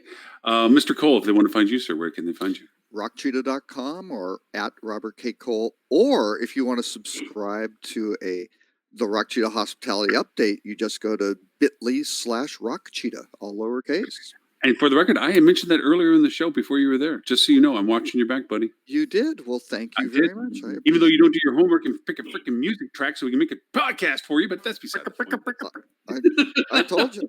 I've been reliving high school, so homework was not a priority back then. Mr. Stuart Butler, for all things, and I owe you stuff. I owe you a list of stuff for a podcast and a couple other things. You and Ed both. I'm waiting on your content, so that's okay. Yeah. So, and anyone else too that wants to come on the show, you're welcome to. Just all I ask is you put together some well thought out tips and tricks to help folks right now. So now you all know why he's waiting on Lauren and I. Yeah. As soon as they have a thought. Yeah. That was probably too high a bar to ask for you gentlemen. But ladies, if you want to participate, I'm sure you can step up to the challenge. Duly noted. So you can find me at my house for the foreseeable future. You can also find us on fueltravel.com. We put together a resource page. Really, we did that because a lot of the resources that now are available weren't at the very beginning, so we jumped on it early. So you can go to fueltravel.com/resources, and we just aggregated every article and webinar and blog and video and podcast we could find that's related to how to deal with this crisis from a lot of different perspectives. And you can search it and filter it and vote up the ones that are more useful. So we've gotten a lot of good feedback on that. That's been helpful to a lot of folks. And we've also stepped up production of the podcast. So fueltravel.com/podcast. We put out 4 or 5 episodes now related specifically to COVID and preparedness and things you should be doing from a tactical perspective. We've had Lauren on a show, Tim on a show. We've done a few on our own. And we're going to be continuing to pump those out. And then we're also doing a little video series that's going to roll out starting today, where it's going to be how to do specific things. Because one of the things we've learned talking to folks is people are having to be responsible for jobs they don't know how to do because people have been let go and they find themselves given the keys to something, but they don't know how to drive it. So we're doing a lot of videos on how to add negative keywords to your PPC campaigns to avoid words like cancellation and COVID and things like that. So a lot of just little short videos that are going to help people navigate these crazy stormy waters. So fueltravel.com is where you can find all that stuff. And then I will say PSA, just like Stephanie said, calling younger people and trying to help them through this. I would also say too, if you have someone that's touched your life in the past that, maybe is alone, an older folk, one of the at-risk population, a lot of people right now is sitting in isolation and there's a lot of loneliness. So pick up the phone and call people that are in a situation where they need to hear a friendly voice. And if you can do that with a video chat, even better, because that'll bring a lot of joy to people's lives. So just take the time Robert, to I'll call you think later. of others. Yeah, I've already called Robert and Lauren this past week. So Thank you, youngster. I appreciate it. It means a lot to them. And don't forget your family members too, that are all over the place because everyone's suffering, and bring a little joy to their lives. And try to keep smiling. That's the other thing I keep telling people. We'll get through it eventually. Yep. Mr. Ed, sir, Breaking news: the House of Representatives has signed the stimulus bill. Yes. Wow. Thank goodness. Some movement. Yeah. Nice. I don't know if Good. they had to pull everybody back or not. I'm not sure. I'm calling it now. The details. SBA's website's about to crash. Yeah. Exactly. Yeah, I have to give kudos though, because I was on the SBA's website before they did their scheduled maintenance, and there was sort of a page by page application process, and it was a little bit broken, and they've really simplified that into a one page, print, sign, scan back to us. And I've never seen any sort of government related entity move that quickly before. So I was impressed at really the speed at which everything is being done right now, and grateful. That's nice. Mr. Ed, sir, you and what Flip2 does. Well, if you want to find more about me, Edward St. Ange on social media, Cats right there if you just missed it. You can find out about Flip2 by going to flip.to. At some point, I'll probably be on Stuart's podcast if I can get my stuff together. You can have lunch with me and Lauren, every week, every weekday except for Fridays because of this show. So that's actually been a lot of fun. Mm-hmm. So others should join that. I'll also say the Arizona chapter of HSMAI has a really cool coffee talk that that Holly had invited me to, and I've been doing that as well. Just a nice way to kind of just get to talk to people and hear what's going on, and things like that. So check those out too. Thank and you. Lauren, who is Well, your what- daddy, and what does he do? Yeah, we do the thing at noon. It's been kind of fun. We call it We Are Hospitality. It's a Facebook open group, and it's a link that there's no agenda or forum topic. It's just, hey, who shows up, we talk. And we've had some fun talking to people from all over the place, just hearing So it's stories. basically the daily version of this show. Or the daily version of the show. We say we have topics, but we never get to them. But no, it's a chance for everybody to pop in and just chat and talk and so forth. And it kind of echoes a little bit. There's another Facebook group that we're not in part, we're a part of, but we're not. We just happen to join, and that is Family Hospitality Family, which is out there, which has That's huge a great group. And that is a great group where they're, just people. It's a chance to really just talk. It's like kind of like, as you say, hurricane-esque in the sense that everybody's in their front yard meeting their neighbor all over again, or for the first time because everybody's grilling the food that's thawing because nobody has power. It's like a chance to reconnect or connect with people that you just never had the time before to engage with. So, and to keep, to Stuart's point, the sanity of civility, of worrying about people that they have no communications with others and they can't be with others. So by all means, and anything that we're doing, anything I'm doing, if I can help in any way, this is not a business pitch. This is how can I help pitch. Just reach out to me, Lauren at hospitalitydigitalmarketing.com. I'll answer any question and take any time I have for me. If I spend an hour doing nothing, I think I could have spent the hour helping. So at this point, it's not about business. It's about how can I contribute to, there's a big enough ocean for us, so don't worry about it. So with that in mind, this show and all previous 241 shows can be found at hospitalitydigitalmarketing.com/live. There you'll find links to and show notes and everything about the shows there. I would like to point out the fact that Lily's podcast will be starting soon, which is Hospitality Revenue Management. Robert's, God knows when, but it'll eventually be Hospitality by the Numbers whenever he figures to go over and pick a song that he likes to have in the background. We already have one running with Holly, who did not get to join us today, which is Hospitality Sales. That one's already rolled out and really good content. And I know that Liz is going to produce some really good content. Robert, I'm questionable about, but hey, everybody's got a slow puppy in the litter. And I do just want to point out too, because my podcast. I'm rethinking. There are a lot of podcasts. All right, go down there. Go ahead, Lily. My podcast should be up and live here shortly. Go ahead. And my first episode is going to be focused on how to actually do the math and determine whether or not you should close your hotel. So it should be a pretty exciting first revenue management topic for the podcast. But if you are struggling with that decision, keep an eye out for that. And that'll be up and live within just a couple business days. Excellent. I'm sorry, Robert. Please go right ahead. I would actually probably defer to people watching Jan Freitag of STR's video podcast, which is on Thursday afternoons.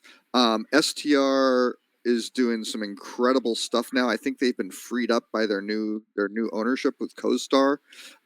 They are doing really good stuff. Their European one that Robin's doing out of their UK office is also outstanding. I think that's on Wednesdays, but really, really good information. And Jan's insights are not necessarily filtered by some of the, let's say, the constituencies who want things to get painted certain ways. So yeah, he's doing it straight. The other thing is he's going to be covering demand, which has never been something that STR has covered. They've always kept kind of supply and demand, the true supply and demand numbers in the back office. And at least he said he's going to come out and start sharing those, which will be very interesting because demand has gone from 21 million room nights to about 11.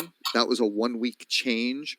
And if you start doing that, you won't see these skewed numbers because of RevPARs and occupancies. Well, those don't count closed hotels, right? So that's going to be a very, very valuable podcast. So I would think I would just rather have a redirect doing a podcast to that. So that's my recommendation. You could do a watch party. Oh, Yeah. there you go. Your The after commentary show. talking over them. So it'd be That's like right. this show. Just like the show. Yeah. Right. I'm sorry. I pick on you because I love you. I know. Well, and as you, I Because know. he's a And, slow well, puppy. and it was interesting. Lauren was saying, "Welcome back to Valen," and we were all looking back forward to your return. But now you've been around a little. I don't know. Do you guys really think it? Hey, anyways, with that in mind, thank you all very much, not only for those that are still with us, those that were joining us earlier, and those that joined us on all the platforms that we simulcast on. As always, at HEN, we have been doing this now, as we have said, for over 6.5 years, every Friday at 11:30 Eastern. Next week's show, 2:43, we have a guest lineup that's growing. Just so you all know, it seems that we are getting more and more attention from being able to bring what we've been always talking about and other people like who we had earlier on. So there are those, and I'm hoping that some of the larger group or businesses, we can consolidate some of their presidents or CEOs and see what they're doing about and how they're handling this as well. So we hear more of a solidarity voice from them as well. So Can we stop promising them that we're not going to come on and talk to them? Yeah. No, Yeah. actually, Yeah. this That's no fun. was the apex of that for me, in the sense that now from It's now fair. on, they've been on the show, so they have to join the show as we do the show. Yep. You know, this was a chance to. Here we are. We got all three of them together, so let them have their opportunity to be just them. But from now on, as in, we won't be able to do 10 talking heads. We're going to have to limit how many talking heads, though, because we know how complex it is when we get talking, and there's 9 and stuff like that. So if it is, there has to be some decorum regardless, because we can't do this with them. It just won't last. So, but to have us on there to ask our own questions, Could be absolutely. fun though. No, It'd be fun. it'll be It brief. has to be Brief is what it would be. It'll be decorum, brief. I'm out. It's great training for them, though, right? Yeah, It really would They got tough Yeah. questions. Yeah. So You should change the name of the show to Hospitality Battle Royale. Yeah, right. Ooh. Okay. So Can we if get they a virtual come back- octagon? Yeah. Yeah, can we no, get an no, octagon. no. If they want to come back with us and they let us know when they want to come back with us, we'll let them know. Yes, we'll have other co-hosts on this to ask their own questions, and they may ask what those questions may be ahead of time. They may ask, but we'll have some decorum as to how they get asked. We'll follow the same rule we have followed with every guest who's come on this show. We We're will nice ask for you 30 minutes, then we questions, beat 'em up. Yeah. but we will be nice about it. We won't try to get you. Right. That's not our style. Well, that's never been us. We've never been in protagonistic about it, but just we do sharp elbows because we know each other comfortably enough to go back and forth to do this. They don't, and they have so the idea of it is that we're going to have some decorum as to how we approach the questions. Could we And ship them I'm out. green I can't do cards? it. I can't be decorum. Can we Yeah, ship yeah. them green Decorum. cards to hold up when they want to talk? No, I'm not going to go with that. You know what I'm saying? It's just we're dealing with a different combination of people. I think we can handle it. I think it'll be All fine. right, guys, I'm out. Yeah, I gotta go too. Guys, Hey, Stuart, Everyone, everyone. I sent you something. Just get it. Is it good? get it done so we can get you guys moving. You're now my favorite. Lauren's my second favorite. Actually, you're my third and fourth. Oh no, I sent you a contract to sign. So sorry. Okay. Stay healthy, Oh, that one. everybody. Stay in quarantine and wash your hands. Right. And be kind to everybody. Absolutely. Take care.